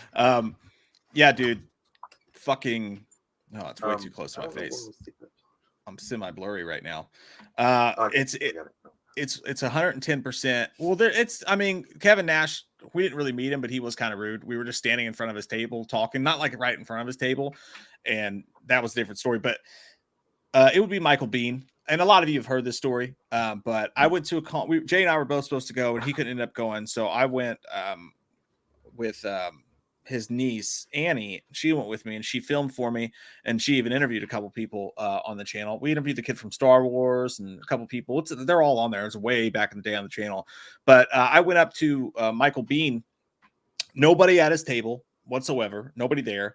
And it's probably for the best that this happened, because I didn't have any questions ready to go. I was just going to fucking wing it. But I saw the opening and I walked up there, and Michael Biehn, you know, from Terminator, Tombstone, amazing fucking actor. Love him as an actor. But he was just sitting there looking bored, and I walked up there and I was like, hey, and she was holding the camera. She wasn't filming yet, and I was like, hey man, I was like, I'm a huge fan. I was like, we have this YouTube channel. And I was like, is there any way that just really quick I could talk to you for like 1 minute, just like ask you a couple questions and interview you? And he literally like leaned over slowly, like fucking painstakingly, like walking through glass slow, like the seconds were hours, just leaned over, and like he wasn't thinking. There was no consideration in his eyes. He knew what his answer was, and he just leaned over, never breaking eye contact with me, and just did this, and he went, no. I mean, just like, no, thank you, I don't have time. Didn't make up a bullshit excuse. He just looked at me, leaned over close to my face, and just went, no. And I went, okay, thank you very much. Have a good day. And we walked away. And I really wanted to do I was so embarrassed. I was like, come on, we're going straight outside. I need to smoke a cigarette. Like, shake that off. She was like, wow. I was like, I know. I wanted to do the whole line where it's like, you know what? Terminators don't feel pain, Michael, but I do. That was fucking mortifying, embarrassing. But other than that, I met the singer of Story of the Year once, and he wasn't a dick. He was fine. I was kind of a dick because we were just little punk kids walking around the mall, and they were playing a show at Metallica, and I saw him eating Wendy's with his girlfriend and didn't think about it. I was just so psyched to see him. It was rude of me to do because they were eating. I walked up, and I was like, dude, and I like put my hand out in front of his face while he was eating fries, and he was so annoyed. He went, hey man, how's it going? And he was nice after that, but I could still tell that I annoyed the shit out of him, and I was really embarrassed about that too. Those are my only two celebrity horror stories, other than Jay really making it awkward when we asked the lead singer Jimmy Eat World to say, get some whale opinion on camera. But Rudest was definitely Michael Biehn. He could have been nicer about it, you know. He didn't have to give me an interview, but he could have not been a fucking dick. Andrew Graciosa, hey Wham, hope you're having a great night. Have you ever seen Killer Klowns? Oh, I heard Jay answer this. Yeah, I fucking love it, dude. It's funny. It's my 6-year-old loves that movie. She calls it the Silly Clowns movie, and she watches the shit out of it. She's a fucked up crazy person, so that makes total sense that she loves it the way you do. But yeah, dude, that's an all-time classic for me. Loved it when I was a kid. Scared the shit out of me. Still loved it. Still love it today. Gavin S, dude, I dig your fucking hair color. It's awesome. An idea: Myers versus Morbius. Halloween Morbs. Get the fuck out of here, man. Honestly, like, could you imagine if the Halloween universe got to that point where they were like doing shitty crossovers? Oh, Chrysler in a fucking Jeep Eagle contest. That would be so horrible. I still haven't seen Morbius, by the way. No need to. I don't need to watch the CGI squirrel flying through the fucking train station. Eduardo Santiago says, y'all seen pics of the new Pinhead? Can't wait to see the full makeup in motion. Yeah, Eduardo did a Hellraiser update. That was the last video we did a Hellraiser update talking about it. I think she looks fucking amazing, dude. I have just the fucking highest hopes that Dave Bruckner, he just did Night House. Really creepy, fucked up, kind of Hellraiser-ish vibes when you get to the end of it. Slow burn movie. I think he's a great director for the job. I think that the female Pinhead, it looks scary as fuck to me. I think I got high fucking hopes for that movie, man. They have not taken Hellraiser seriously in a very long time. They tried to take Hellraiser serious with Judgment, and kudos to the filmmakers who made that movie, man. No fault to theirs whatsoever. They did a great job. They gave them like a pack of bubblegum and $6 and a fucking coupon to Gaddy Town to make that fucking movie, and they actually, with no Doug Bradley or anything, pulled off the best Hellraiser movie we've seen in the past few iterations. So nothing but respect to them. But we haven't seen the money and the studio take a property like Hellraiser serious in a long time, and I think they got the right crew and stuff in there, and I think that it's going to be the shocker of the year. I think Hellraiser is going to blow fucking minds. I can't wait to see that, man. And I'm with you. I saw the newest pics today as well, and she looks fucking great. I can't wait to see that shit. Michael C. Marshall. And by the way, we're almost caught up here. And when Jay gets back, we will be reviewing season 5 of Cobra Kai with 0 spoilers. We'll be very careful not to spoil it for you guys because I know it's not out yet. And then also we have some Halloween Ends news to talk about. So look forward to that. Michael C. Marshall says, do you think the horror MP genre is getting oversaturated? Multiplayer genre is getting oversaturated. Dead by Daylight, Evil Dead, Texas Chainsaw, Killer Clowns. Also, what are the chances Friday the 13th game part 2? I say the chances are very, very low.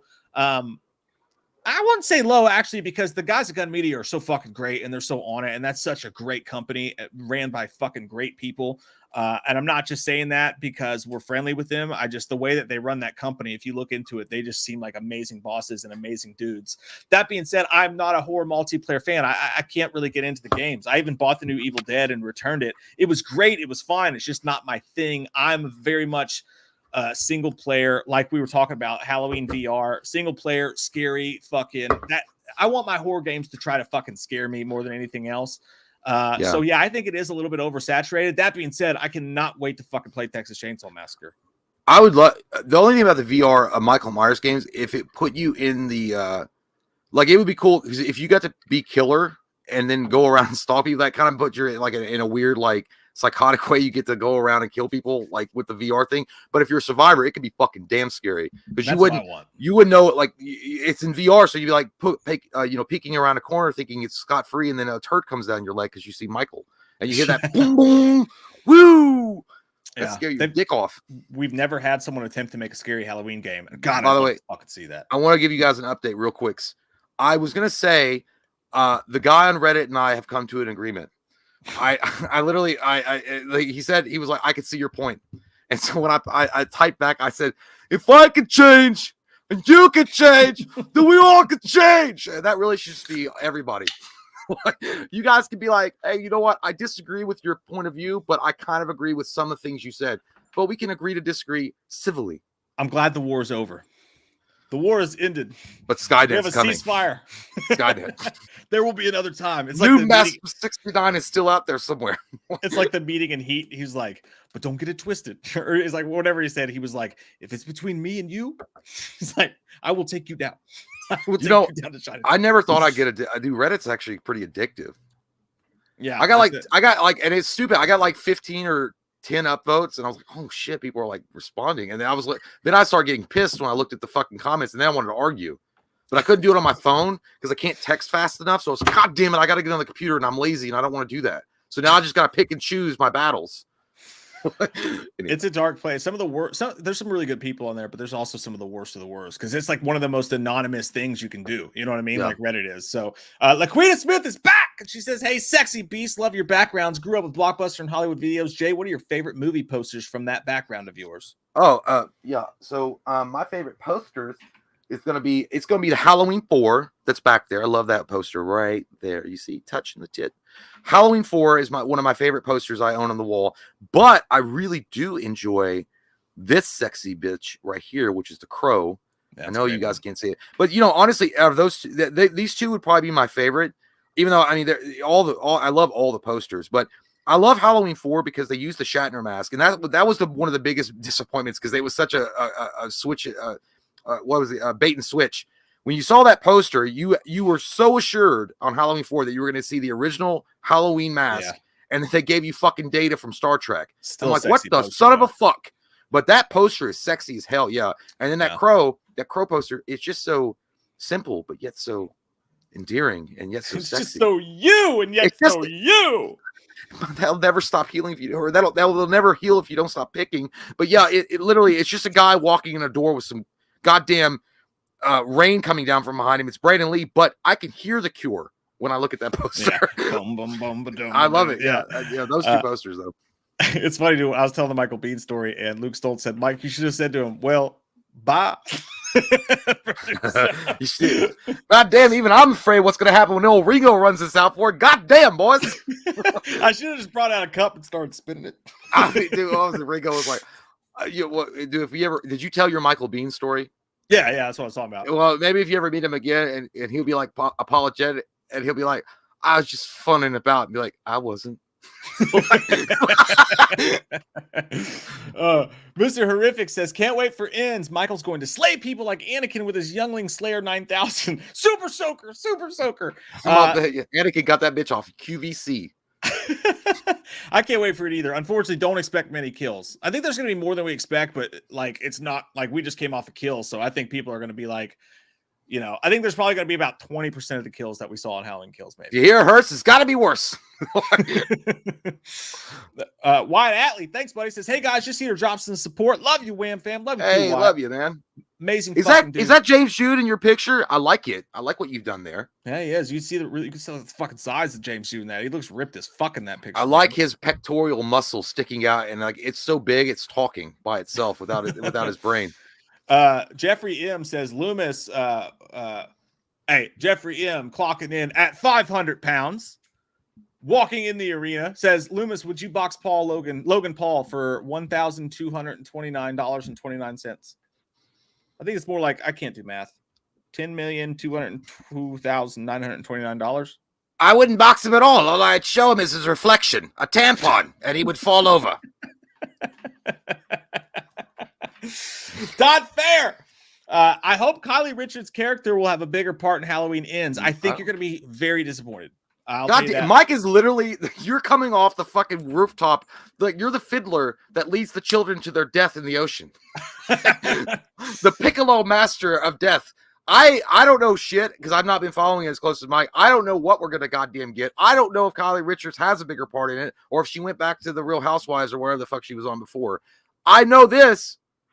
It's a shame if she doesn't, but if she doesn't, she doesn't. I mean, I'm not going to be butthurt over if she doesn't. But. The reason I say that is because A, she was not in the original script. So her part was written in. We know that. Her part wasn't originally in, but she proved to be so good in Kills. Yeah. And she was so liked by the fans that they literally added a part in there for her. So that tells me it's not going to be a big part. 2, she's not in any of the lead ups to it. You know, she's in none of the trailers, nothing like that. And 3, I've just heard. And again, that's with a grain of salt. Like you never know what to believe, but apparently it's not very much for her going on. What is Christopher Nelson feeding you over there with his text message? It's not Chris. Chris doesn't tell me shit, dude. I'd be like, hey, Chris, I know, but you know it's gonna be a mask. You'd be like, no, fuck you, Mike. I'm like, all right, dude, thanks. Yeah, well, that's how it is, though. You never know because people will be like, "Oh, he heard it from this or that." I was like, "No, I didn't." No. I was like, "I got my trust me, bro, sources." All right. No, I got trust me, bro, sources. Yeah, no, I fuck with him sometimes. I'm like, hey, man, can you tell me this? He's like, no. I'm like, thanks, Chris. Dude, he's got like the perfect like adult uncle attitude. Like he's the cool uncle. Like he's a cool uncle. Do you think you would let us call him Uncle Chris? Like you think he'd be cool with that? Well, I'm not. No, I think he would be like, I'm never coming on your show again, ever. If you do that shit, that's like that's borderline fucking psycho. But but I'm not calling him Uncle Chris. I'll call him Daddy. Call him Daddy. But no, he's like that cool uncle though. It was like, hey man, do you think I could borrow your car? Because I got this hot chick. He's like, first off, that chick's ugly as fuck, and no. but you know what? He's just a splash of reality that you need. Yeah, he's a good dude, man. He's a good dude, and he hates the spoilery shit just as much as we fucking do. They call me Stamps. Says rudest celebrity I've ever met was Sylvester Stallone. I don't want to fucking read this, dude. Man, that sucks. I don't want to read this. I told him hi. I said hi. I like his movies, and he told me to get out of his bushes. He was calling the cops. You fucking hey, I got out of my bushes. He's like, hey, get out of my bushes. I'm calling the cops. Hey, Adrian. My shit's off because I'm doing like Loomis in my head. But yeah, I would be first off, how the fuck careless were you that you got caught? Is what I'm asking. They call me Stamps. I mean, you should be a little bit more, you're mindful of where you're at. If you're gonna be in the bushes, don't be caught. Wear dark clothing, camo. You knock over his birdhouse trying to escape. He's like, hey, you knock him down. Why don't you try knocking me down? Yeah. Nothing is all.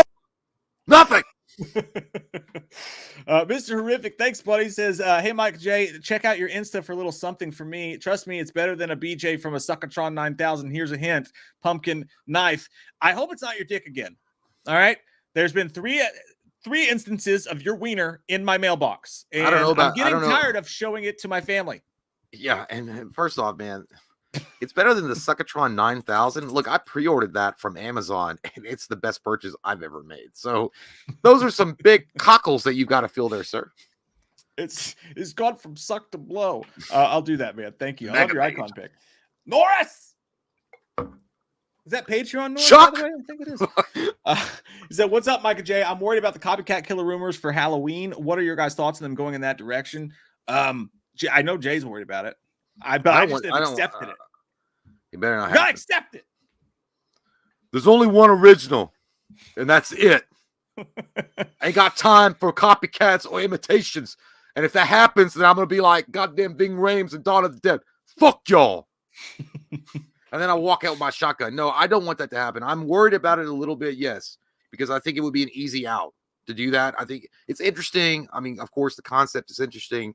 I'll wait till I see it because maybe they do it right. But I think it's just playing around, and I think it's too much of a gamble because it can really fucking backfire.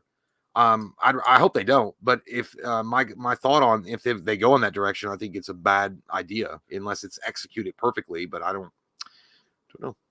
I was disappointed initially hearing about it because, and that the reason I was disappointed about it is because we're at the penultimate moment in the trilogy, and you've got all these characters that you care about. I want to see Allison's story come to fruition.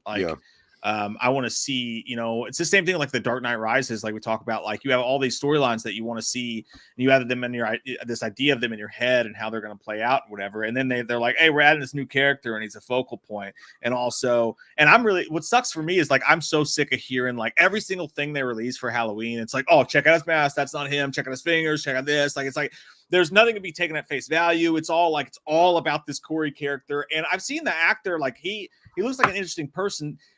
I've just resigned myself to the fact it's going to be weird. It's going to be different. It's going to be strange. They're going to do some strange shit with it. But once I thought about it and really like put my brain through the ringer about the whole thing, I realized, hey man, we're going to have the rest of eternity. And we have all these sequels where it's Michael fighting Laurie or Michael killing a babysitter or whatever. Like I've gotten to the point where I'm very much okay with them doing something different. And I don't think it's going to be a Roy from Friday the 13th thing. It's not like we're going to see who we think is Michael the entire movie, and then all of a sudden he takes off his mask and it's like Mission Impossible. I'm Corey. Yeah. You know what I mean? Like, I think we're going to see probably someone, it looks like, if you watch everything and you read everything you see, it certainly seems like we're going to see this Corey character wear the Michael Myers mask possibly at some point. But also, this could all be a fucking ruse. The goddamn ruse. It could all be a ruse. And that would make me happier than anything. If Blumhouse just went out there and purposely misled. That's a reach, though. I'm just prepared for anything. It makes me nervous, yes. But I think it was very smart for them to put that in the synopsis and let us know. So you don't have a Halloween 3 situation where you show up expecting a Michael Myers movie and you don't get any Michael. They're going a step further by saying it's still a Michael Myers movie, but there's a lot of other shit going on. I felt like that was they did this on purpose to really get your expectations set up so that you're not severely disappointed when you just don't have another Halloween Kills type situation. Well, it's all about Michael. I don't want it to be, and I know this, because some of you guys may have never seen this movie, and I don't blame you, because it feels like a big brick turd in your chest if you watch it, if you're a fan of the series. Hellraiser Hellworld did the same kind of setup where it was pretty much a copycat killer taking on the forms of a Cenobite, and you get to see Pinhead, but it's not really them, and you don't get to see the true Cenobites that take Lance Henriksen at the end of the movie until the very end of the movie when he's in the hotel fucking room. And when I was watching that, when I watched that the first time, I was like, oh, so that guy wasn't real at all. Like they weren't even real. It was just Lance Henriksen fucking with the guest's mind and being these, so I felt a great disturbance in the force when I saw that. And I felt that, and it sucked. It felt like someone hit me in the goddamn nuts and they said, you like it? Here's another. I think if they do that, I feel like it's a sad ending. I'll put some salve on it. I feel like it's a sad ending to an otherwise really great trilogy. I feel like it would be not good. I almost feel like it's like the end of The Dark Knight Rises, where Joseph Gordon-Levitt says, Robin. And I'm like, oh, it was going so well, and then you just shit on your face. Like, it was going so well. But yeah. if they do that, I think it's a very bad decision. But we'll see. Expect the unexpected, my friend. Jägerbomb says, do you think Lori loses her hand in the garbage disposal? God, I hope so. Why does it make me laugh to think about that? Like, why does that make me tickle? I don't know. Like, do you imagine if Michael's like, you took my fucking fingers, bitch? Yeah. Like, I don't think so. I think we see, if you watch the trailer clip, I'm pretty sure we see her like fucking karate move her way out of that scenario. So I don't think so. I don't think we'll see that, but it would be kind of funny. I don't know why. Like, she pulled her hand out of the garbage disposal. She's like, ow! And she was like a fucking stump. And then Michael's like, oh. He's like, I did it. That brings us, but Jaeger, that does bring us to, we're very close to talking about that photo, which is it's very interesting. There's a lot of theories going on. Jeffrey says, Mike and Jay, can we please have straps together with chicken and eyes and monkey? Yeah, and a monkey too. Yeah, man. Or are you saying that you won't speak about it? We will just do it and no one will know. I beg of you. Plus, yes, Jeffrey. We will hide under your mandibles of fat and we will fuck. Hey, we said that was muscle. That's fucking muscle. I mean, I said muscle. I meant muscle fat. Hang on to it for dear life. Dr. Terry Who with a cat. Thank you. Says $10 says, well, you only put 5 up. You actually put $4.99 up. So $4.99 says that it's so don't get me wrong. It's okay. I'm just telling you, you gotta get it. Ends will have the exact same ending as men, but with Myers in the cycle of poop birthing himself. That's what Green keeps fiddling with. Spoiler alert, if you haven't seen Men, you may not want to listen to this comment, but that would be, you talk about pissing people off. I don't want to watch it now. Oh, dude, if that was the ending of this, I would actually fucking laugh. Is that how the movie ends? That he shits himself out and renews? Well, it's hard to explain, but there is definitely a morphing, fucked up birthing kind of crazy triple done scene. Is it time travel? Did he like fuck an ancestor and then he like births himself? I can't explain it to you. I don't. It's like it's just dudes are dudes come out of dudes' butts and they're all bad dudes because they're men. It's weird. It's whose butt did they come out of? Fucking weird. They just kept coming out of each other's butts. It sounds like a Kanye West song. It really does. It's like the lyrics and everything you're explaining. It just sounds like it. Yeah, dude. It's gonna be. I don't think it'll be that fucking crazy. I think. Look, we're dealing with artists, and I think there's a lot of hyperbole that goes around. Like even with Lori talking about trauma or the mob mentality, and it's like all this deep shit. I don't think it's going to be as wild and crazy kids as they're saying. I think they're just saying we're not doing the typical Michael movie you expect, so get used to it. There's probably going to be a copycat or some weird shit going on in the house. There better not be any of that. But no, I'll be fine with it. But you know what? As long as I keep the main formulaic flavor throughout the movie, I'll be okay. And again, I don't like the copycat idea. I think it's fucking dumb. I would say the copycat idea, if Blumhouse ever bought Scream and then do the copycat thing where they're copycatting Michael Myers and it's really Scream, a reboot, I think that would be great. But either way, if you do the copycat killer, it better last all of fucking 2 minutes. Kelsey said, Butt Arthur by Kanye West. That'd be a great song. I'd buy it right now. David Dangle III, thanks, buddy, says if the remakes of Hills Have Eyes, Friday the 13th, and Texas Chainsaw Massacre came out when the originals did, they'd be even bigger classics. Halloween and Nightmare dropped the ball sadly with the remakes. That all depends in the eye of the beholder. I mean, like the Halloween remake had some great shit in it, man. Nightmare, not so much. But I think that you are right. I think we do look at classics and we revere them and we forgive the fucking thousands of problems that some of them have. You just go, oh, it's a classic. So I don't really care that this part makes no sense or this part looks like shit. And then a movie like Halloween Kills comes out and you're like, that's not a good that's a terrible. It's a good slasher. It's a great fucking slasher. What? I mean, it's not perfect. Halloween Kills.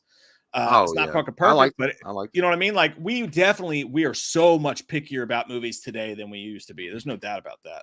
By the way, David, your profile, like the way that is worded and your profile matches so well. Like if you were that lone guy at a party and then everybody else was praising all these movies and you're like, if the remakes of Hills Have Eyes, Friday the 13th, and TCM came out when the originals did, they'd even be bigger classics. Halloween and Nightmare dropped the ball sadly with the remakes. And I don't care how many of you uninvite me next year. Fuck you. I broke my collarbone. I think the way it was worded, but I agree with you in what you're saying.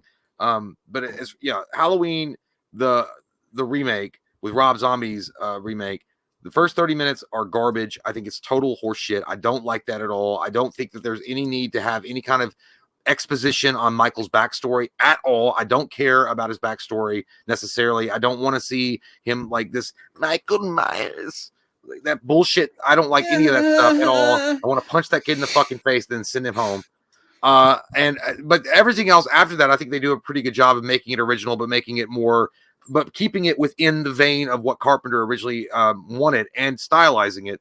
And then Nightmare is fucking woo-wee. I don't even know. And I hate that because Jackie R. Haley was a good choice, but that was bad scripting, bad writing all the way through it, bad character actors. And I mean, there were some great moments in that though, like in the pharmacy moment when he's like in and out of reality. There were things they could have built on, or even when Jackie or Haley says, "Do you know how long it takes for the heart to die after, or whatever?" I mean, there were some really cool moments, or how long the brain takes to die after the heart stops. I mean, there was titty with hair on it. It's like a hairy titty. It's a hairy nipple, and you're like, I like sex, so I'll get over it, but I don't want to. I don't want a hairy titty. That brings us to the Halloween Ends content. We're going to talk not a lot, but a lot going on inside of it, guys. What's going on? Burst that bubble. All right, let me share the screen with you guys and we'll look at it together. Just this simple little picture here, and I'm actually going to bring up some of your all's comments on it that you mentioned when I put it up on Twitter today. Oh, that's cute. Look, Michael's giving her an optometry treatment. It's like, I'm just going to put this dropper in your eyes. We're going to dilate your eyes and we're going to check them. It looks like it does look like me trying to take my kid's temperature for the 7th time after they've gotten COVID. Like, come on, we have to know. Is it over? He's treating her like a fucking turkey. He's like, I gotta stick this fucking thermometer in there and see if it's ready. This image was released from USA Today today. It's a new image, and it definitely looks like a knitting needle, which is obviously a throwback to 78 when Laurie stabbed him in the neck with the knitting needle. Classic moment. I mean, it's possible it's not a knitting needle. It could be anything. It's just a weird fucking angle. I think it's a chopstick. You going take it? Come on, take it. No, I think it is a knitting needle. If you look at the very edge of the where their dirty ass hands are, they look like they've been picking butt for 3 years. They both do. Yeah. But look at the end of it where it's got that circular oval kind of shape. That's a knitting needle. Yeah, or a giant nail. This is the world's biggest nail. This is the nail that crucified Christ. I found it. Oh my God! I should have said that. I'm sorry. Yeah, how dare you? Give me 7 Hail Marys never mind. Anyways, what I'm saying to you nominal sponsors. What I'm saying is you better pray I don't find out. Look, there's a lot of stuff going on with this. The first thing I think when I see this is it tells me what we talked about earlier tonight. Is this all a fucking ruse, man? Like, everything we hear about Halloween Ends is that it's not like the other movies. It's suspenseful. It's like, they haven't said it's suspenseful, but it's not action packed. There's not a lot going on. And then they show us the fucking trailer. And in the trailer, it's like the final battle. John Wick fighting in the kitchen. Who will win? Matt Damon will survive. The everything they're saying versus everything they're showing us in the trailer, like it's going to be this gigantic Jason Bourne fight the entire fucking movie, is totally off. And then you look at the fact that she's wearing the Easter egg fucking shirt. She's wearing the same shirt. She's dressed up like she was, which may play into the plot. That may have something to do with some cathartic thing she does that night. I don't know. And then cathartic. Cathartic. I said cathartic. Like, what's that? Activia. But like, there is. I'm not saying it's going on, but there is a fucking chance here that none of this is fucking real. There's just a chance that this is all. They are throwing it out there for fans because we bitch that they showed too much in the Halloween Kills trailer, and they're like, "Y'all want to see some shit? We're gonna show you none of this fucking shit's real." Which I kind of agree, but then I don't. There's also a possibility, and I don't want this to be true because I feel like it's so lame. Because she's wearing the same getup that she was wearing in the original Halloween, and this is obviously a knitting needle that he's saying, "Smell it, bitch." You put this in my arm, smell it, and I probably got HIV. I want to put this in your eye. Definitely hepatitis. There's something in there that you don't want to have. I've not washed my hands in a very long time. You smell my fingers? It's got poop all over it. But it could be also, I'm just going to throw this out here. What if this is a dream at the very beginning of the movie, and it falls into the fact that she's back in the moment that she survived that night, and she's wearing her same clothes, and then instead of killing Michael with that knitting needle, he kills her with it. And that would be like the worst, in her mind. What if that had happened? Because what would have happened to Tommy and Lindsay if I hadn't been able to, stave him off? So just saying, and I hate that fucking idea. I really do. But it would be a cool moment, I guess, to see that. But I mean, what if this was a literal dream? And she is now an older lady and she's in her clothes. This is just like a what if scenario. What if I didn't stop him? And I'm like, shit, I've seen The Cell with Jennifer Lopez. And it fucked me up. Here's a third theory. Oh, sorry. Go ahead. That was all I had to say. Here's a third theory, by the way. We know that she's writing her memoirs as this movie's going on, right? And we know that this Corey kid supposedly, well, I don't know if we know that he gets obsessed. We just know that he gets accused of something. Mm-hmm. A third theory is that this is Corey, which if it's fucking this teenager Corey, he's got some fucking sausage fingers for a goddamn teenager. But let's just say if it was Corey. Thank God he's not a proctologist. Is that your thumb? No, it's just it's my pinky. If that guy's even slightly symmetrical, I'm fucked. But no, like if this was Corey, which the suit does look kind of baggy, you know what I mean? But the hands look gnarled. They look like Michael's fucking hands for sure. I mean, Michael's doing a turtle shell thing. He's like, you like it? I like it. But let's just say if this was a copycat killer, then it would be someone who has knowledge of the original events of 1978 based on her book, based on media, based on whatever, and could be obsessed with it. So it's obvious to think that if this person is obsessed with it, that they would try to recreate what happened in that moment. So maybe that's the reason why the knitting needle gets pulled out by this Michael character, and then maybe Michael shows up and Fox says like, I don't remember. I forgot about that shit. Move on, dude. Live in the now. That's just another theory. I don't know. I'm not saying that's what I believe. But I you know what? I like your idea, but mine is better. So I'm going to go with that one. A dream. But yeah, he is very baggy in that. It looks like Michael, it either looks like Michael is like retreating into his body or he's coming out. I'm coming out. And like he's getting excited about the fact I'm going to stab you in the fucking face with a knitting needle. But I don't know, man. I have this strong feeling, like almost like I'm not saying that this is at all like I swear to God, I've not seen anything with the script. I feel like this could be easily done as a dream that she has of where if she failed, this is what would have happened. And that would be really easy to sell at the very beginning of the movie. And people are like, oh, this is the ending. And I thought this would be the fight sequence would be the ending. But now the more I think about it, I was like, this could be a dream. She could be like still recovering because she's obviously fucked up. And this would just be a recurring nightmare for her. Mm-hmm. And also, like, it's just the dream thing makes sense, especially since she's dressed up the way she is, and you said that. But also, it's just like I don't fucking know. Like, maybe Lori decides that it would be cathartic, again, using that word for her to set up the night if she knows Michael's coming, to set up the night the exact same way it was set up before to try to lure him in. Like, I'm gonna wear who the fuck knows? But it's exciting because we don't know. And again, I go right back to the first fucking theory, man. Yeah. It seems like this is, especially when you have her coming out as herself, doing that meta fourth wall thing where she does the announcement and she's walking and Michael's behind the camera lurking and talking. Yeah. It would, I mean, like she's already going to dress like that. They could have spent one day during the reshoots doing some shit like this for fun and laughing and having a good time and being like, let's use this and mislead people. I think it would piss people off though. Channels will be, I would love it. I'd be like, fuck yeah, surprise me. Put a finger in my butt every once in a while. Halloween. Yeah, well, that's always fun. I'm feeling squirrely. I think it would. I think it would just. I think they would be too afraid. Like that would be. Ooh, I don't know. But I will say, it also looks like Michael Myers now works for CVS and he's attempting to give a COVID test, but she keeps turning her head. Yeah, he's trying to put it in her nose. I gotta go up the nostril to check. Okay, calm down. I've got to do this. It does. I swear to God, I had to do one of those self tests, and that's how I felt. April tried to help me, and she's like, "All right, I'll stick it up your nose," and I'm like, "Ah, dude, it fucking goddamn burns! It fucking burns, dude! We need to do that. We need to do a skit where Loomis has to give Myers a COVID test because Michael's coughing. Dude, I could give you my experience because, dude, I fucking went up there and she was put because I couldn't do it. I feel like Terminator was like, I cannot self-destruct. I was like, I can't do it. And then April was like, all right, I'll do it. And then she shoved it. I was like, how fucking far did you shove it?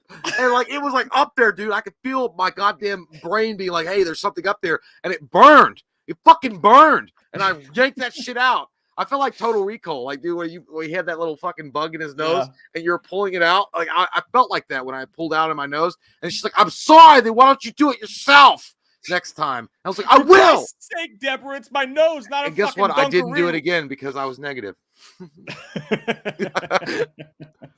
Let's see here. Someone said a couple. It's not like Garth when he has to be alone on TV. Yeah. So this person says it's Corey. Michael comes in towards the end after Laurie fights him off and kills Corey. So you get two Michaels fighting. No, thank you, Jim. I've seen Resurrection when Busta Rhymes took on him. Yeah, I do not want green eggs in the ham. I don't like that. There's the Michael looks weird. The cover also show bulky. They do look bulky, but I think if you're in the middle of a fight sequence or if you're shooting it on the fly because it's all a fucking. Well, how do you know? Well, here's the thing. I mean, because of the image, it's obviously a picture. It's a still.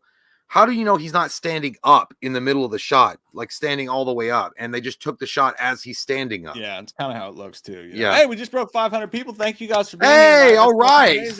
You guys are going to be so disappointed. I think you hit just like my parents. It's just like home. Just like home. Hey, one thing we need to talk about before we go to the break, and then we do the Cobra Kai review in the last hour. Spoiler free, by the way. We will not spoil it for you. I promise you. This story is crazy. Have you heard about all the stuff going on with Don't Worry, Darling? Yeah, the Shia LaBeouf thing with Olivia Wilde and the drama. Right, yeah. I think that's all. And I'm not saying it's not true or whatever. Like, obviously, Shia LaBeouf came out and said, "Oh, actually, I quit" or whatever. I feel like I'm not saying it's. I feel like this shit is drummed up to sell tickets for the movie. It's actually. I'm just saying it feels like it's drummed up. I see what you're saying, but it seems like it's actually hurting the movie. Like, I've seen a lot. There's a big backlash saying. Actually, I didn't, because Olivia Wilde, though she's doing this press tour, has actually like stepped on her own toes a few times and came out to kind of look like sort of an asshole. Whether she's talking about her ex-husband and been like, well, there's a reason I left that relationship. And it's like, hey, we all love Jason Sudeikis, all right? Chill the fuck out. And you're the one who just was working on the set with this dude, and the next thing you know, you're dating him when you're married. First off, like, I'm just saying. He ain't One Direction. Okay, Harry Styles is got style. And it don't matter if somebody throws a chicken nugget at him when he's on stage. He won't stop. He'll say, "Where's the barbecue sauce?" That really did happen. Apparently, some person threw a chicken nugget at Harry Styles on stage, and he stopped the show. And he said, "Who threw this chicken nugget? I don't even like chicken nuggets. It's cold." And then he threw it back into the crowd. But he was cool about it. Olivia Wilde, though, I mean, I always thought Olivia Wilde was very attractive. I think she's very pretty. But you know, if this is true and all this shit's going on and she's lying. And she has like made people feel very uncomfortable on set as far as going and saying that Shia LaBeouf was fired when in fact he quit. I don't know, man. I think you got a little bit of bitchitis and you got to take care of that with a Tylenol.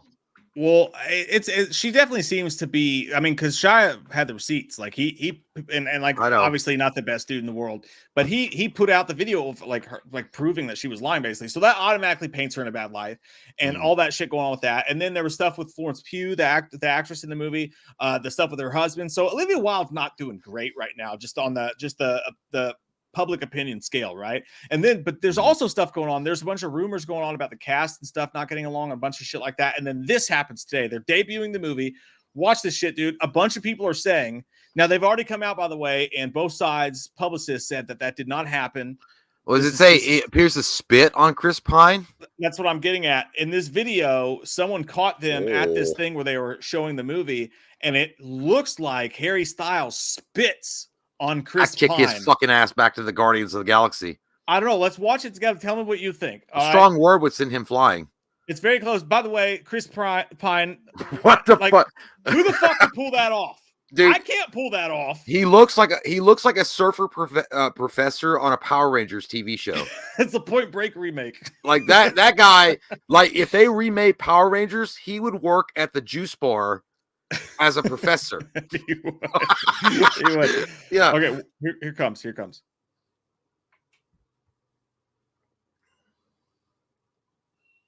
Fix your fucking collar, you pass.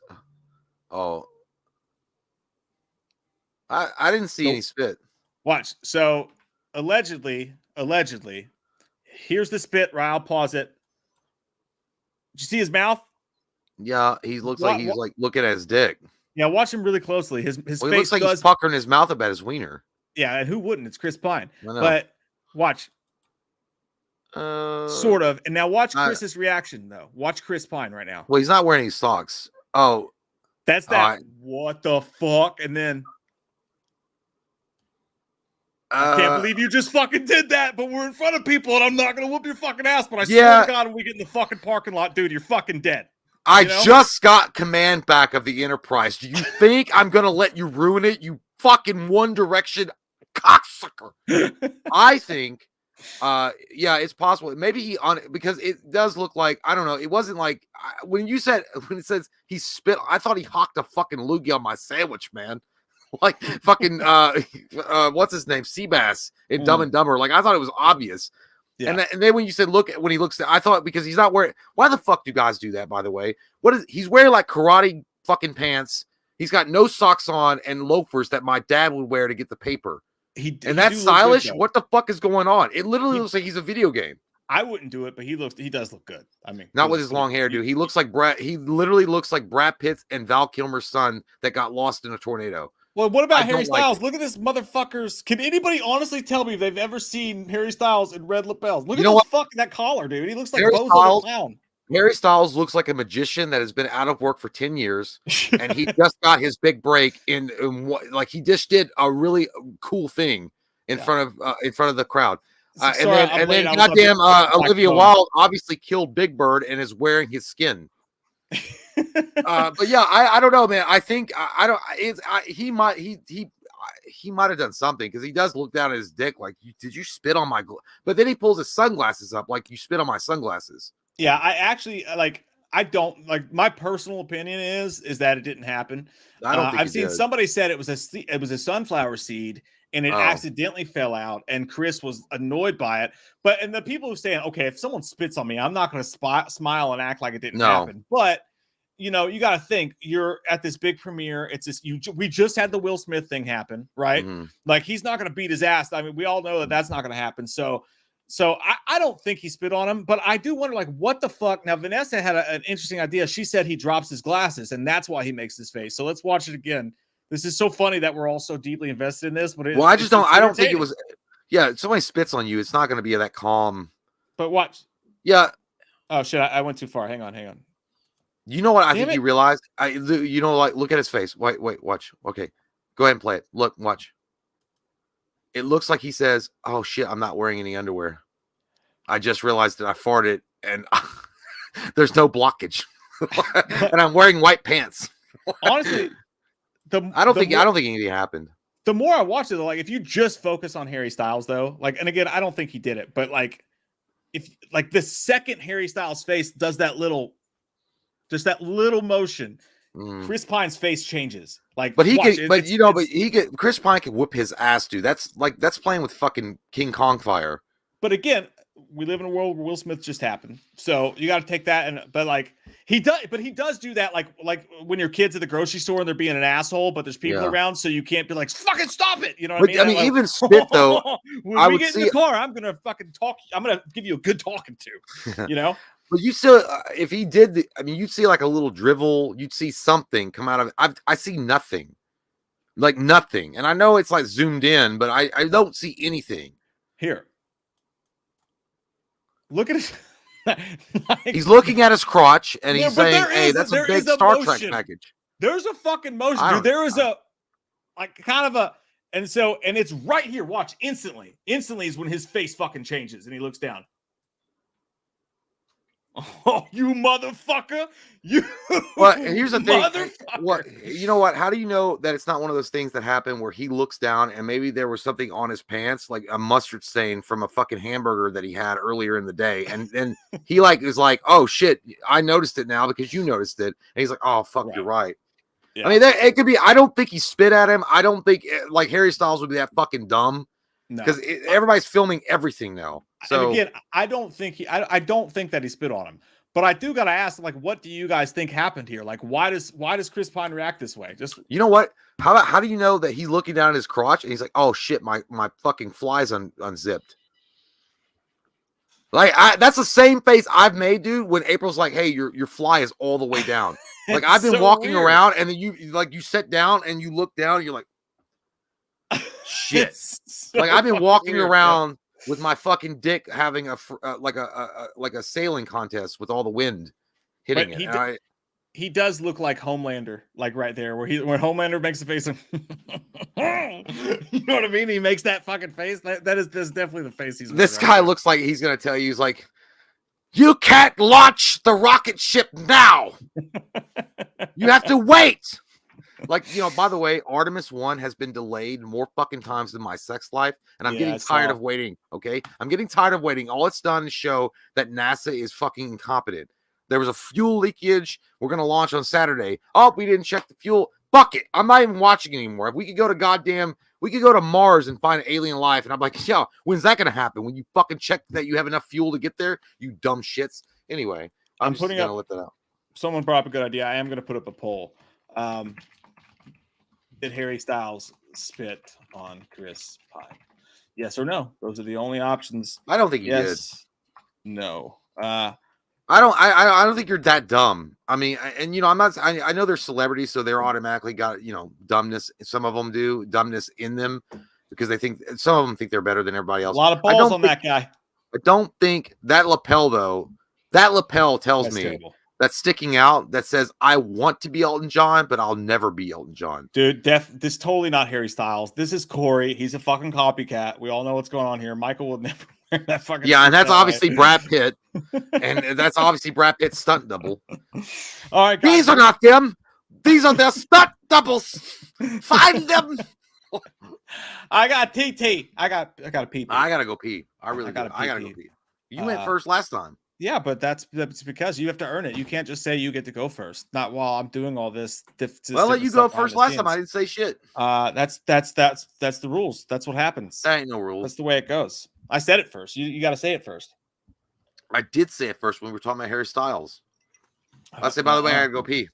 No, you didn't. That's a lie. Yeah, I did. Just go pee anyway. All right, I will because I said it. Go rewind it. You know what? I'm lying. I'm gonna lie got a weaker bladder. Yeah, I do. Okay. I pee like a camel. It's fine. Just pee. It's a bigger dick. It takes longer to get there.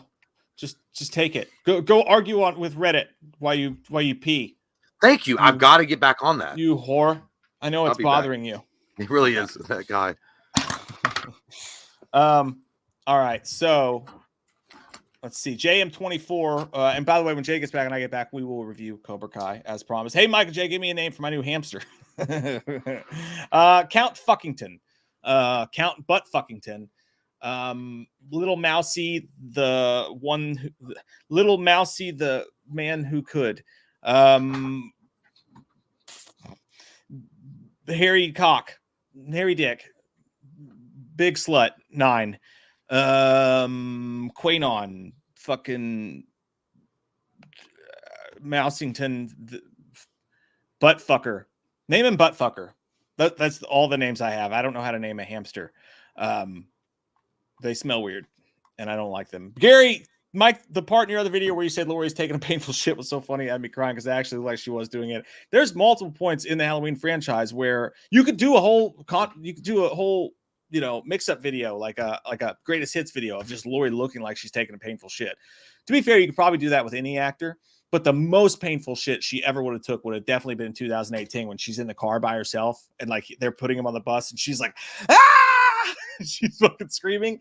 That is a fiery shit. That's one that you should definitely go see the doctor afterwards. If you watch that and just pretend she's shitting, I promise you'll laugh. Jane Doe says Michael kind of looks like the Michelin Man there. Does.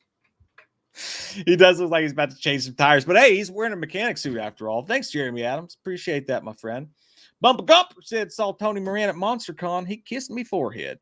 Did he, did you actually let Tony Moran like christen you? Was it a baptism? Because honestly, it kind of sounds like the kind of thing that Tony Moran would do. It was like, hey, have the one true Michael Myers baptize your children. That kind of seems like one of the gamuts he would run, right? Even though his face is on screen for 2 seconds. Kind of seems like some bullshit he would pull there. But I'm glad he kissed me forehead for you. Dante said Mike is getting chunky, and you were talking about the shot of Michael Myers, but I just want to let you know for a second, you hurt my feelings, Dante. I thought you were talking about me. All right. And I'm trying hard to lose weight. All right. So you don't get to call me chunky right now. All right. It hurts, you bitch. But no, I think his suit did look loose there. Look a little loosey-goosey, which is going to tie into the whole Corey's wearing his suit. Corey's not a small guy, though, either. He's not that much smaller than Michael. I think that's just the angle of the fucking shot there for sure. Jägerbomb says, one day both of you should go pee and leave empty chairs. Funny thing is, we used to do that. We used to put up a video while we were going to piss. There would be a video that was playing for you guys. But it turned out like when we did that, a lot of people fucking left in between the breaks. So we stopped doing that and just started taking turns. But yeah, we used to do that, man. No jet. Hey, thanks, Cozy. I appreciate that. That's nice, man. Hey, what's up, Imran Jabbar? How's it fucking going, dude? The Senate says, how you think Corey gets Michael's mask? I don't know that Corey gets Michael's mask, but if he did get Michael's mask, let's think about it. Where is Michael's mask? At the end of Halloween Kills, Michael is just standing there. Everyone's fucking downstairs. All right. He just murdered the fuck shit out of Karen. And everyone's, downstairs. How does he get out of that situation? Right. There's a possibility that they come down there and like, they run up, they hear the screams. Michael's gone and the mask is just laying there. And then it goes into evidence. And then who knows what ties Corey has or how that whole situation works out. He probably ends up going to the jail station at one point if he's accused of this murder, as we all suspect. Who knows? There's rumors that scene where he goes down to the tunnel and you see supposedly Michael's hand come out and grab them. Maybe there's a weak Michael there and he steals it. And then Michael comes looking for it, and that's what gets Michael going again. He was like, "Oh, I was fucking gonna hibernate for a while, lick my wounds." But it's like Eminem said, just a molehill, but I'm gonna make a mountain out of you. Michael's like, "Oh, you fucking thought you were gonna steal my mask," and he comes after it. But it does make sense that that's where Michael gets brought out of the darkness from. Is that this Corey character becomes obsessed with him, whatever happens, gets his mask, goes tiptoeing around town like a fucking idiot. And then Michael has to show him who the fuck daddy is. And maybe Michael is his dad. And that's the big twist that makes everybody mad. Colton Candler says, who do you think would be a good Ash? Ryan Reynolds? Dude, Ryan Reynolds has the perfect personality for it, but he's just too Ryan Reynolds. Like everybody knows him. It almost, I think a new Ash would have to be an unknown. It just would have to be. It's just the way that Bruce Campbell was at the time. I think Ryan Reynolds could play the shit out of Ash, but it was all you would ever see is Deadpool. All you'd ever see is Ryan Reynolds, but I think he could fucking do it. But people would be upset about it. No doubt about it. Hello. Hi. Hey, do you think Ryan Reynolds could play a good Ash? Fuck no. I think Ryan Reynolds should die in a fucking car accident. Well, that was rude. No, I mean, yeah, I would actually, he would do a decent job. Well, Mike didn't tell me where we left the fuck off. Oh my God. Now I got to go through. What was the time? We're caught up. Oh, then we could just have a good time and relax together in the sauna. Let's just relax. Shh. Let's calm down. Thought you could shoot me in the back, eh? David Nangle just had one pop up, though. I know. I saw that. Okay. David Nangle, the third. The first two weren't good enough. They had to get it right with the third. David Nangle, thank you so much. Hold on. I got an unread message from my Yahoo. Your 1 month subscription to Xbox Game Pass Ultimate has been renewed. That's a good thing. I like that. They got some great games.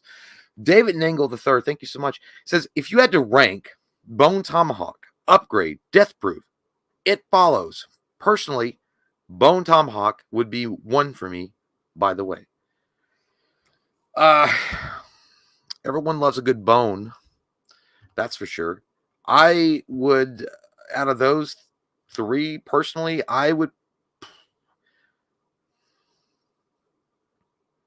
four. I would pick. I'm gonna go with It Follows because I only say that because It Follows was something really creepy and weird and strange, and I've never seen anything like that before. They were literally saying like herpes will follow you around for the rest of your life, and boy, are they telling the truth, because that's what that movie's all about. An STD that you just can't get rid of, and it comes in the form of a fucking supernatural entity that stalks you down, and the only way to get rid of it is you got to pass it to someone else. It could have been called herpes, and no one would have been the wiser. But I agree, though, as far as Bone Tomahawk, if that's your choice as number one, I could totally get behind that because Bone Tomahawk is some good shits. If you guys don't know what we're talking about, go do yourselves a favor. Go rent it. I think it might be streaming somewhere. I don't know. You have to Google that. But it's worth the price of admission if you got to rent it. Kurt Russell, it's so good. It's so really, really well done. So thank you again, David. That's some good shit. The Jaeger Bomb. Thank you, Jaeger Bomb. Says, what if the whole movie is a dream sequence? Well, I mean, I guess there's gonna be a fourth one because is that bitch in a coma? Like, what the fuck? Like, what happened? Did he kill everybody while she was sleeping? You know what I mean? Like, we need some closure here. Okay, we don't need her to dream the whole fucking movie. All right, that would suck. If the first part of the movie, where what we saw in the image is the dream, you know, that's okay. Whatever. It's as long as like a cool climactic event occurs that's even better than that happens, I'm fine with it. But if the whole thing is a dream and then she just wakes up all hunky dory, and then Addison and Corey, everybody's just living a happy fucking go lucky life, I'll be like, what the shit, Willy Wonka vomit is this? I don't want to see this. I want conclusion in my cereal. Okay, I poured the milk, now I want conclusion. But it better not be that way. But I can, you know, who knows? Who knows? According to Mike's the fucking Pied Piper of Grim Reapers. He keeps on coming in with like, oh, you're going to be disappointed. Oh, shit. Better not be this way, okay? But we'll see. We'll see. We'll see. We'll see. I think that's Jeffrey M. says, yo, I'm on me toilet and I just clogged chunky soup. Are you trying to do it like Slender Man? Yo, I'm on me toilet and I just clogged chunky soup. That's disgusting, but impressive at the same time. And I'm so proud of you. All these years, I never thought you could do it, and you did it. And that's what the best thing about this is, that you've actually done it. Good for you, Jeffrey. You clogged a toilet with your own shit because you had chunky soup. Who would have thought? Either way, thank you.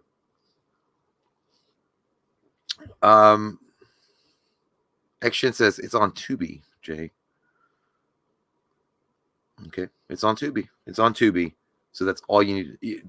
By the way, guys, really, Tubi is a great site.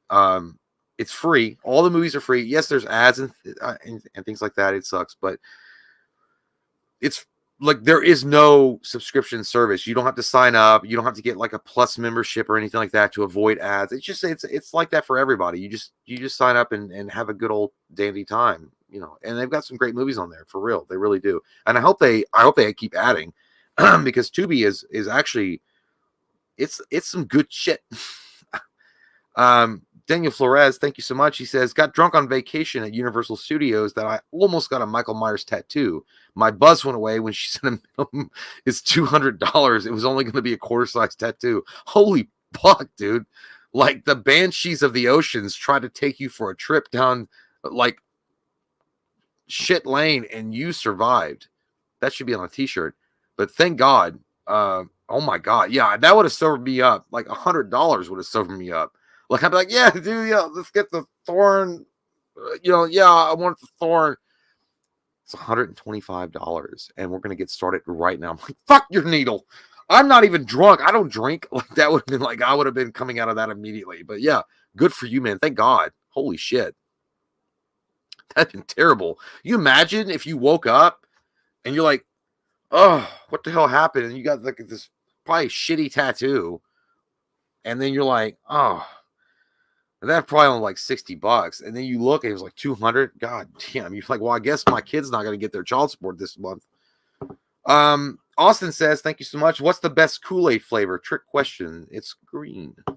Are you talking about the Ecto Cooler? Because if you are, then you and I are going on a date. Because I agree with you. 100%. But you know what I just realized? And I just did that in frame. I was drinking YouTube. This was a adult beverage, but it's not alcoholic related. All right. So no demonetization is needed. No lesson is needed. I feel like Mel Gibson. No lesson is needed. We did. I did see that we had our stream tonight is limited monetization. So I guess they heard us saying dirty words and limited. Is it really? Yeah. Yeah, sometimes that happens. Sometimes they see us saying something like cock. You motherfuckers better pump up those goddamn super chats or I'm walking. No, I'm kidding. So did you get Austin's? Yeah, I got them all. Okay, sweet. So that brings us to, Horror Game Central just put one in here. So it says maybe Corey gets Ben Tramered by Laurie, not Loomis. There's a chance that we do see Laurie kill the fuck out of this, or Laurie kill the fuck out of Corey for sure. Who knows? We'll see. Maybe Michael kills him. Maybe he doesn't die. We'll see what happens. Maybe Michael dies, and then we see Corey pick up the knife, and then the credits come up. Yeah. Ooh, no. In the realm of fuck me, that's the worst fuck I could ever think of. Ew. It reminds me of Black Mask. You and McGregor. That's like if you could have any choice of a Spice Girl and Scary Spice fucking put anal beads in your ass. And you're like, oh damn, I didn't choose Scary. It reminds me of Ewan McGregor in Birds of Prey, when he's like, yeah, these are shrunken heads and now they're in my house. Ew, gross. He's fucking awesome in that movie. I wanted Ginger, not Scary. But now we've reached the point of the show where we're going to review Cobra Kai Season 5. No spoilers. Don't worry. I think it comes out on like the 9th or something. I don't know when it actually comes out. I think so. Netflix was nice to us on this one and gave us a screener. So yeah, they're a cool company, man. You know, they've always treated us well, and it's really great. But except for Stranger Things. Okay. Well, that's because it's strange bullshit. I am going to abide by the strict guidelines that they have laid out that we cannot spoil the movie. And so I will tell you this. There was a season that happened of Cobra Kai, and I enjoyed it. That's it. Good night. That's it. Non-spoiler. I will say, you know, there is a lot of things I wish I could talk about in this season, and it could strengthen points that I would like to make in the review, but I can't. But what I will say that is going to avoid spoilers in this, I think that the show starts off kind of weak. It doesn't start off, and again, I still enjoy it. Okay, if you liked Cobra Kai, the first 4 seasons, you're going to get a lot of the same type of relationship evolution. You're going to get the same type of communication between the characters. You're going to get the same type of overall situations with the characters. I think it finds its legs at the end, particularly, and again, and I don't know if this was on them or not.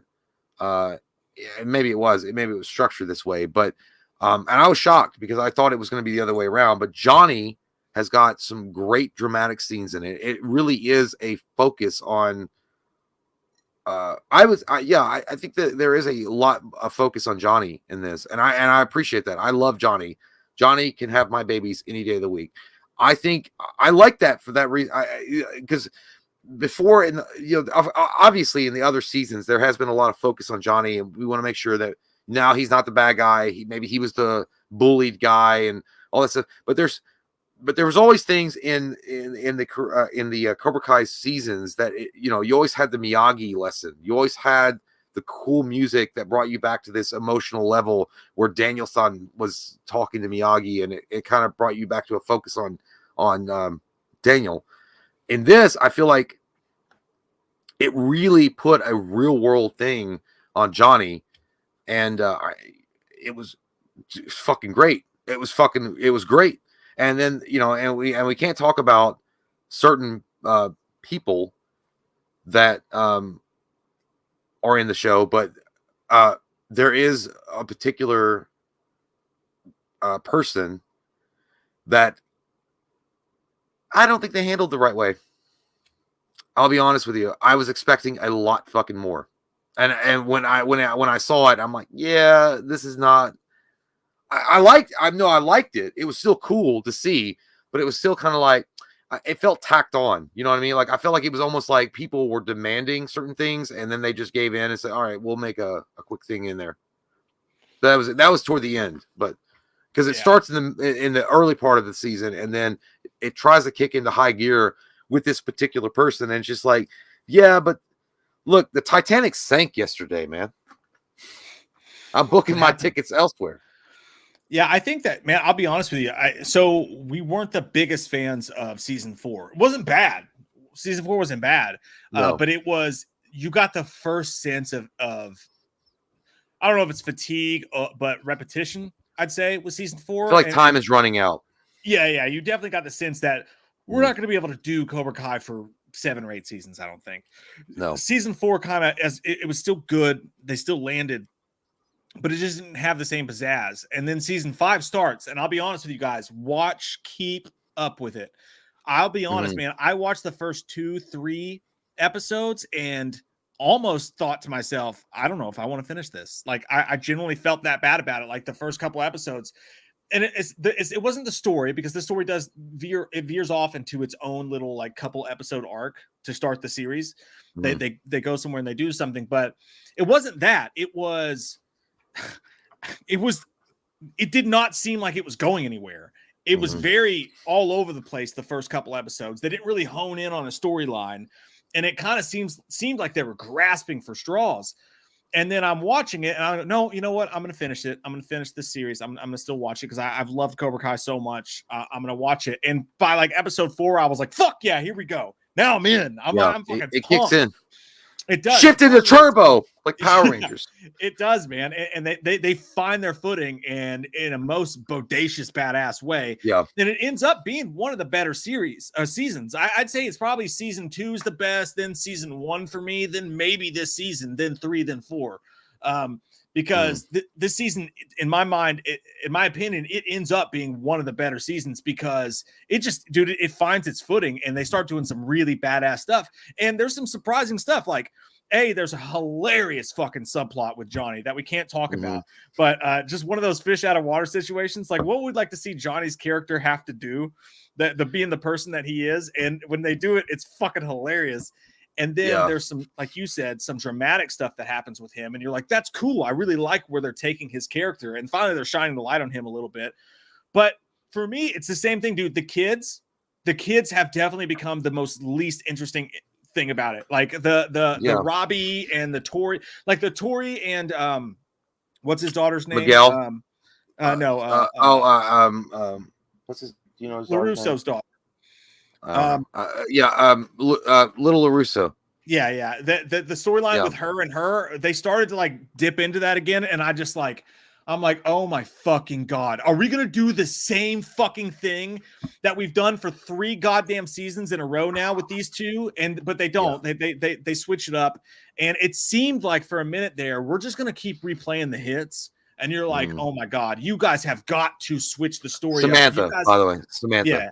You guys have got to raise the stakes. Yeah. I really need to see you raise the stakes and not do the exact same storylines leading to the exact same fights over and over again. And don't worry, they don't. But it seemed like they were going there. And for a second, I was like, fuck. But what I realized about the show, dude, this show is a fucking soap opera. I mean, top to bottom, the kind of corny acting. Some of the actors are really good. And I'll be honest, God damn it! Who's the fucking main bad guy? I can't think of his name. I'm blanking on everybody now. Which one? We'll be careful. Who's the main bad guy? Ponytail. Oh, Terry Silver. Yeah, Terry Silver. For a second there, I was kind of getting sick of his stick, but he becomes what you want Terry Silver to be. He becomes a fucking brute badass. And you're like, yes, that's what I needed. I needed this great villain. Yeah, I agree. No, the kid's storyline. I feel like what happened with the kid's storyline is I feel like at some point. Yeah, but all right, get the fuck over it. Like it's like retread ground. It's like retreading over and over and over again. It almost feels like sometimes with the kids' storylines, minus again the Johnny Lawrence angle in this is really, really beautiful. I think it's really funny and it's really good. I was like, I would, if I were in that position, because I feel the same fucking way, I'd be like, oh my fuck, what the fuck am I gonna do? But it's still cool. It's still, they handle that really well. I found myself wanting to cheer and be more involved in the adults in this one, because there's some really cool moments. I mean, and again, it's not like, I'm not saying like this didn't start off as like the kids are obviously the focal point in the first season, and that's how we are where we are now. But I feel like a lot of the issues were resolved. Or at least in my opinion, they were resolved in like season 3. Yes, and exactly. And then I feel like by season 5, you're like, now you guys are just fucking bitching about nothing. It's like, get off your fucking period and stop being mad. Like, because it's like, all right, you have nothing to be mad about. Now you're just creating shit to be mad about. And it's like, I've seen this storyline before, because there's literally a storyline and again, I'm very careful now, because apparently we've gotten bitched at for spoiling things. There's a scene at the pool.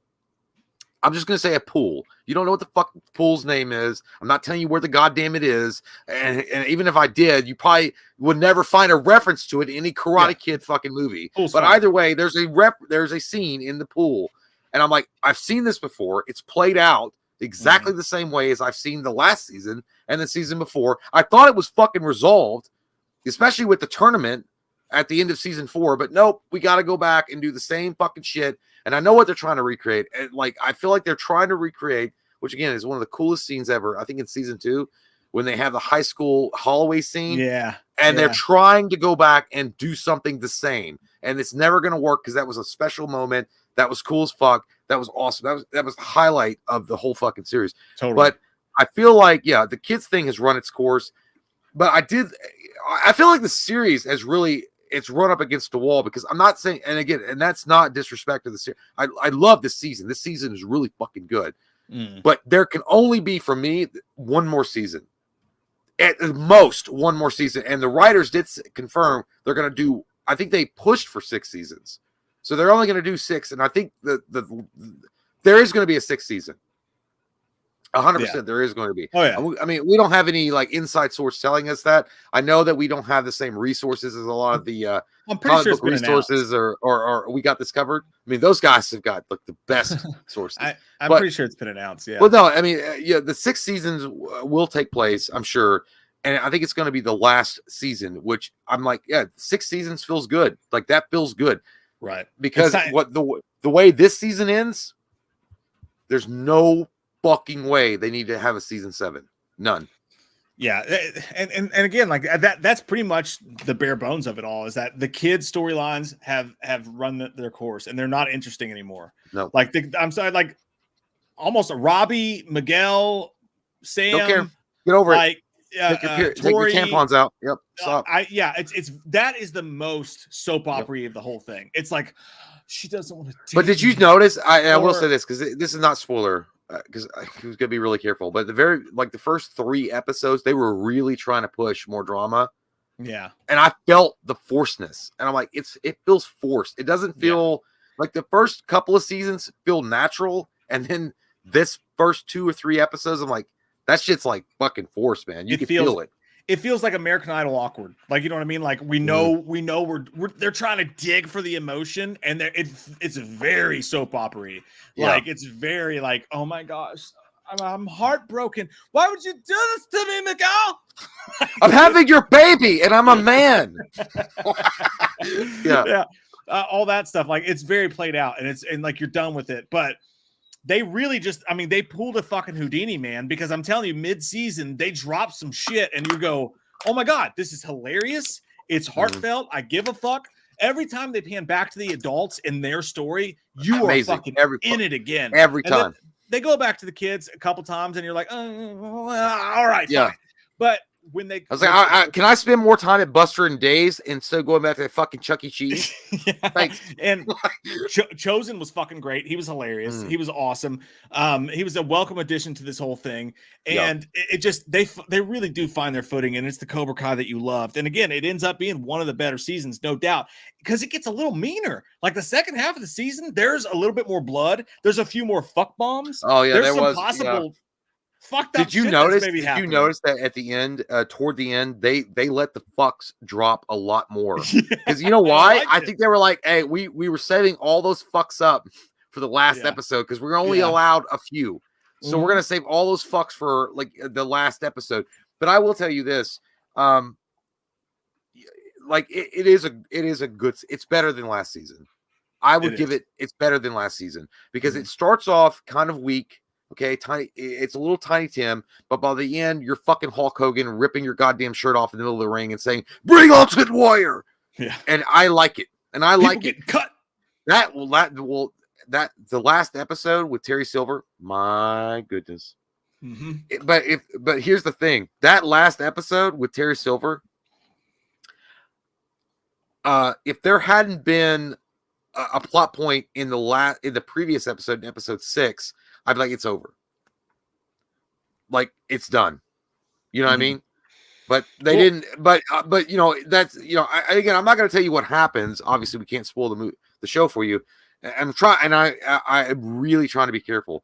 But that last episode, I would have thought if I were a writer, I'd be like, okay, well, I kissed the wall. I've done it. I've done it. I've ended the show. Everything is happy now. They grab you, man. They really grab you with the storyline at some point, and you're really like you're kind of on pins and needles the last few episodes. You're like, anything can happen. That's true, like it really can. And again, it's still very soap opera, but they raise the stakes, and the physicality of Terry Silver, you finally get to see it. You really finally get to see him in action, which is one of the best parts of the series because he's scary. Like, he's a freaky motherfucker, dude, when he does his shit. Are you talking about the mansion scene? When they're alone in that. Oh yeah. He definitely you could see the imposing nature that Terry Silver is supposed to be, like this all-encompassing, like scary fucking like dude that controls everything. Yeah, dude. I liked it, man. I again, it's better than last season for sure. 100% better than last season. They found their footing for sure. Let me ask you this. I think that LaRusso, by the way, Daniel LaRusso, this is, and again, one of the better seasons of the show. I don't mean to harp on the negatives, but LaRusso, to me, I believe when Johnny fights, it's believable. But LaRusso, dude, when he's in there doing his karate shit and he's like striking someone and it's supposed to be hurting someone, it's kind of unbelievable. Well, I mean, he kind of looks like he's doing a Peloton exercise, and it's like I don't really believe that he's Tae Bo, bitch. Strikes. Like, but it looks kind of it does look kind of weak and fakish when he fights. Well, this might be an unpopular opinion. Maybe it is. I don't know. I think that the character of Daniel LaRusso's story was told a couple of seasons ago. I feel like it was done.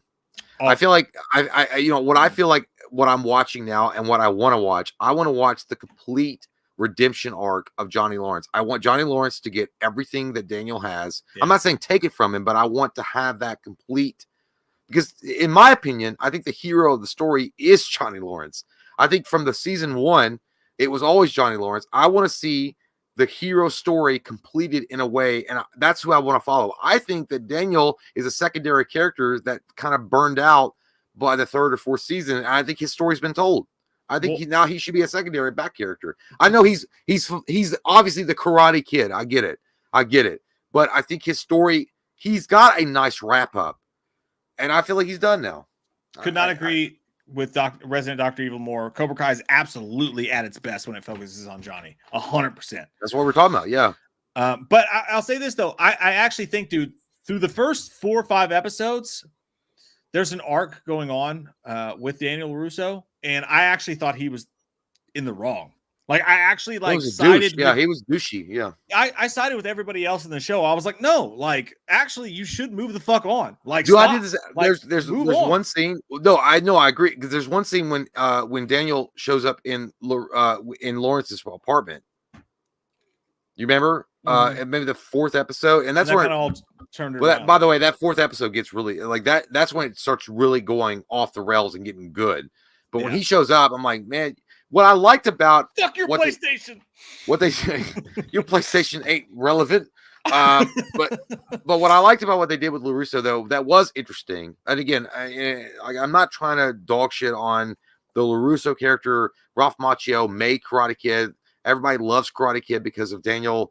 I know that. Okay. I'm saying that I do like what they did, though, in this season because they kind of made Daniel a little bit like Johnny was at the beginning of season 1. And he was taken down. He was taken down a little bit.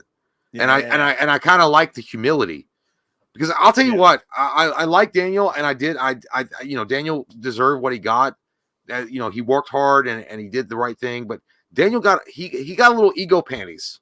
He's got a little egotistical panties, and I did like the season because I feel like they punched him with a little bit of humility. And I liked what they did with that, but at the same time I'm like, but I don't care because I feel like your story was resolved earlier, and then they were just adding shit on to make it more like whatever. But and his daughter too, Sam, is the Kate from Lost of this show. I actually don't like her. I think whether it's a relationship, I don't either. I don't like her at all. Yeah, how she deals with Tori, everything she does, it's like it's like that Reddit post, "Am I the asshole?" In every situation, to me, Sam is the fucking asshole. Like, I don't like her at all, dude. There's literally there's an exposition moment with her.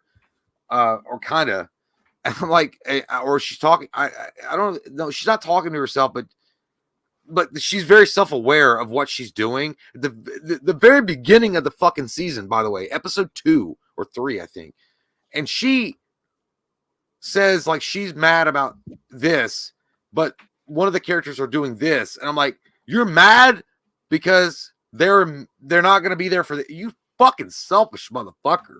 Like, you cannot tell me that's not the most selfish thing I've ever heard in my life. And then it's only until like 3 episodes later, I was like, yeah, I was being a little bit harsh, and I should have. I was like, yeah, I've moved on from you. I'm fucking Carmen Electra now. So how are you?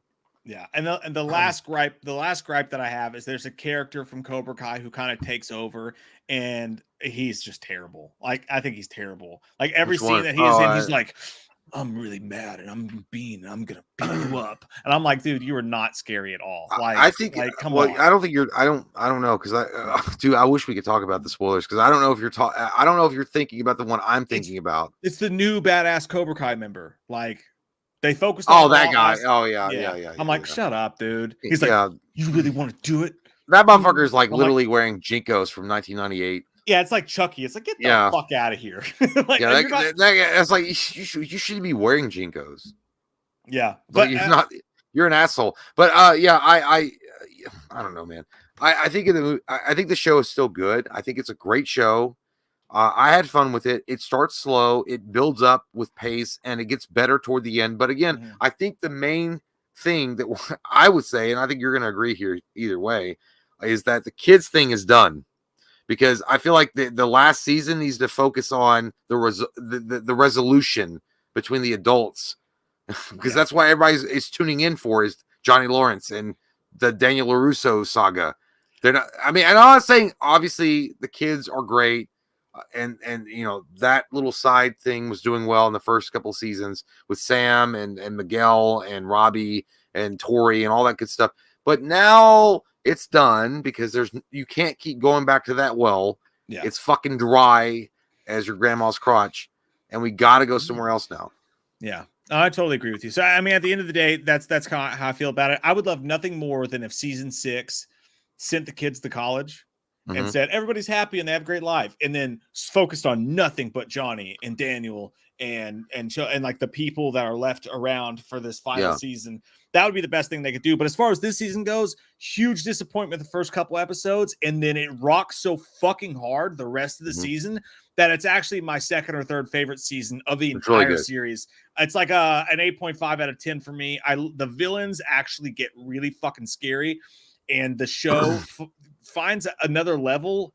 It actually amps it up a little bit, like with the balls of the show and the danger and the tension, and it becomes something really special. And then Johnny's storyline is once again heartfelt, and it's hilarious, and love what they're doing with that. So yeah, it's an 8.5 out of 10 for me. Another great season of Cobra Kai from the darkness. Yeah, I'm gonna give it a 9. I liked it a lot. I think that it's like I said, it started weak, and then it got those Rocky panties on, and it beat Apollo at the end. Mhm. And I appreciate what I think that what they've realized is that Johnny Lawrence is the focus. Johnny Lawrence is what's going to make you money. They're going to make Johnny Lawrence is the guy that people are tuning in to see what happens with that old cocksucker, because they want to see, is that guy going to get his shit together? You know why?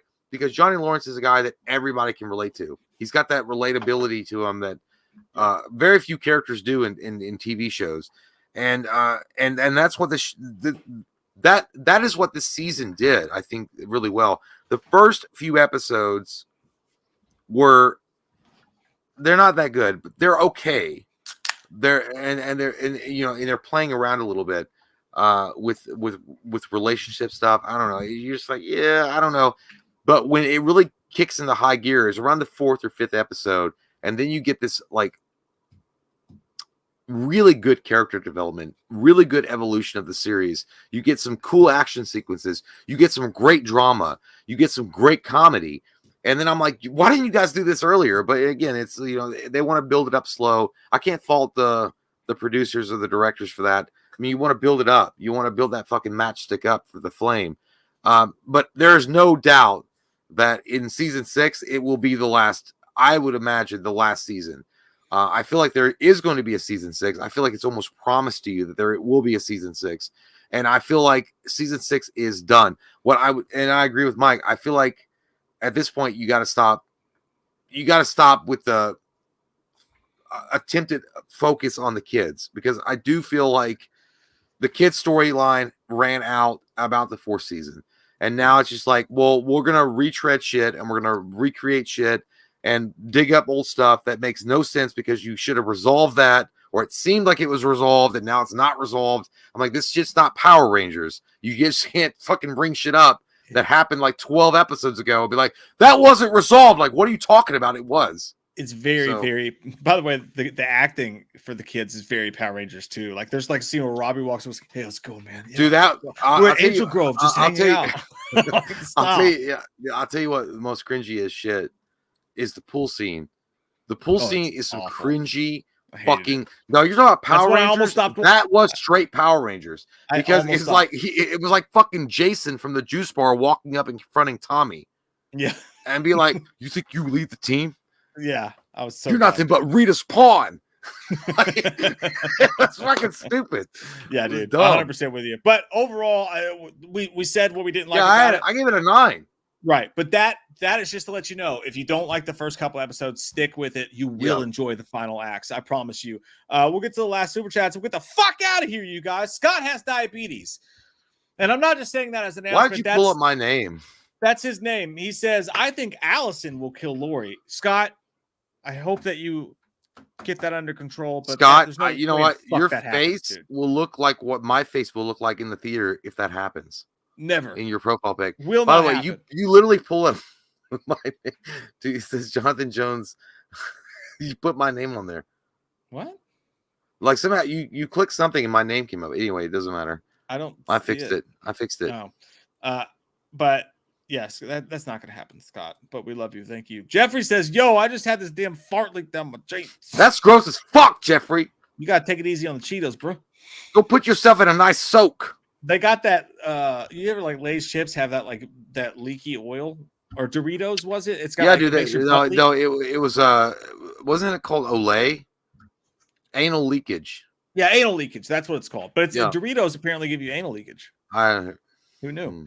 Legends never die. I love your name, man. It sounds like some fucking straight up Jean-Claude Van Damme shit. He says, "Hey Jay, I didn't like how you talked down on Busta Rhymes and Halloween Resurrection. Watch out before I shook knight you." If you get Suge Knight on me, I'll confess everything if he holds me over a balcony and shakes all the fucking change from my pockets. Who like Vanilla Ice?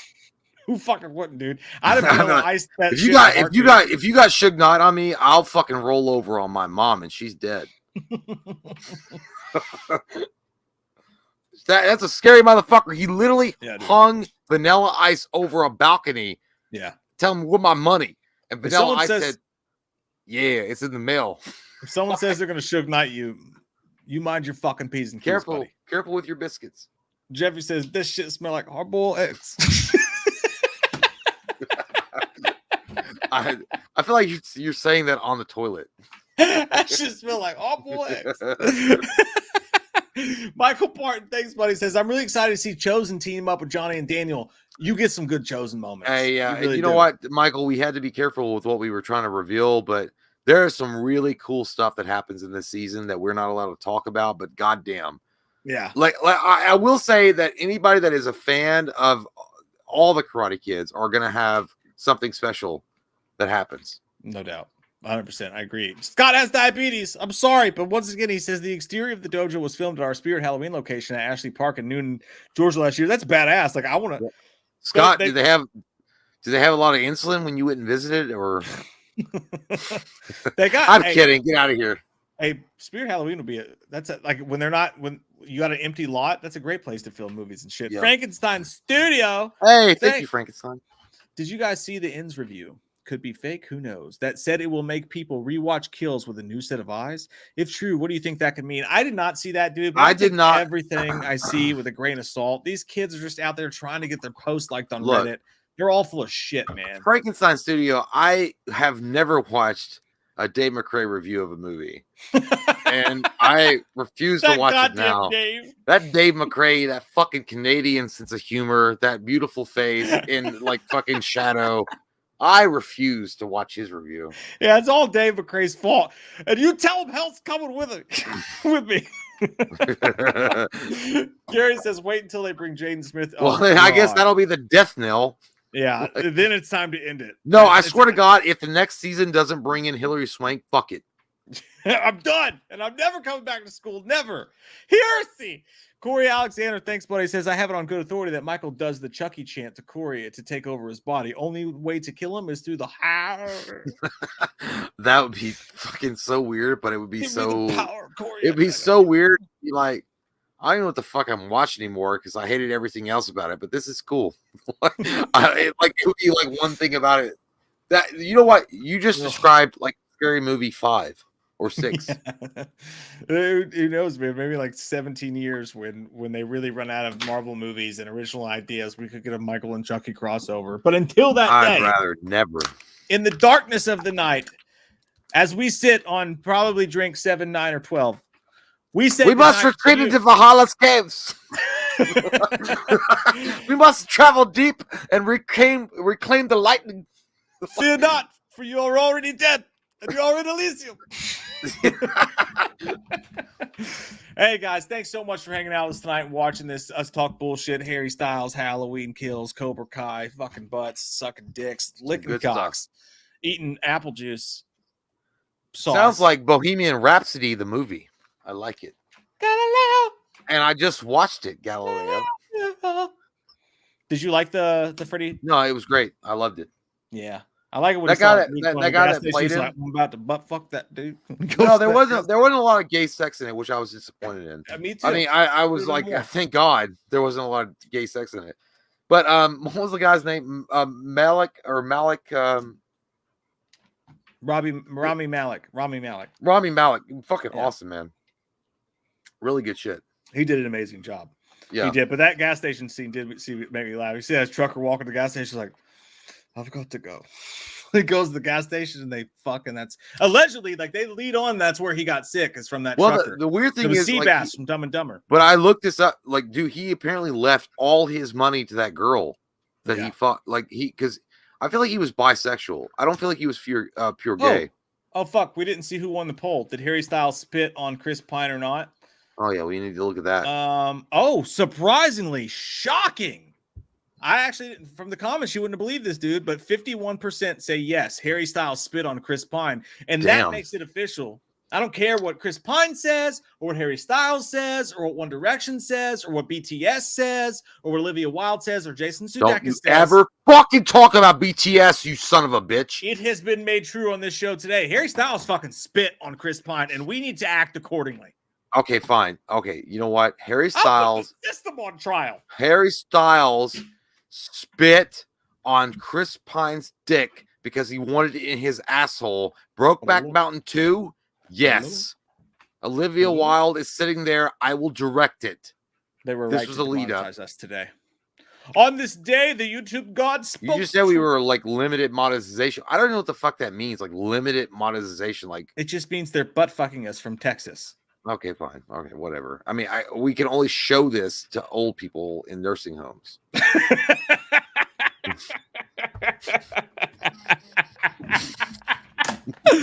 Good night, everybody. You guys have a great fucking night. We'll see you soon. Go fuck yourself, San Diego. It's poop, Ron. Poop. Yo.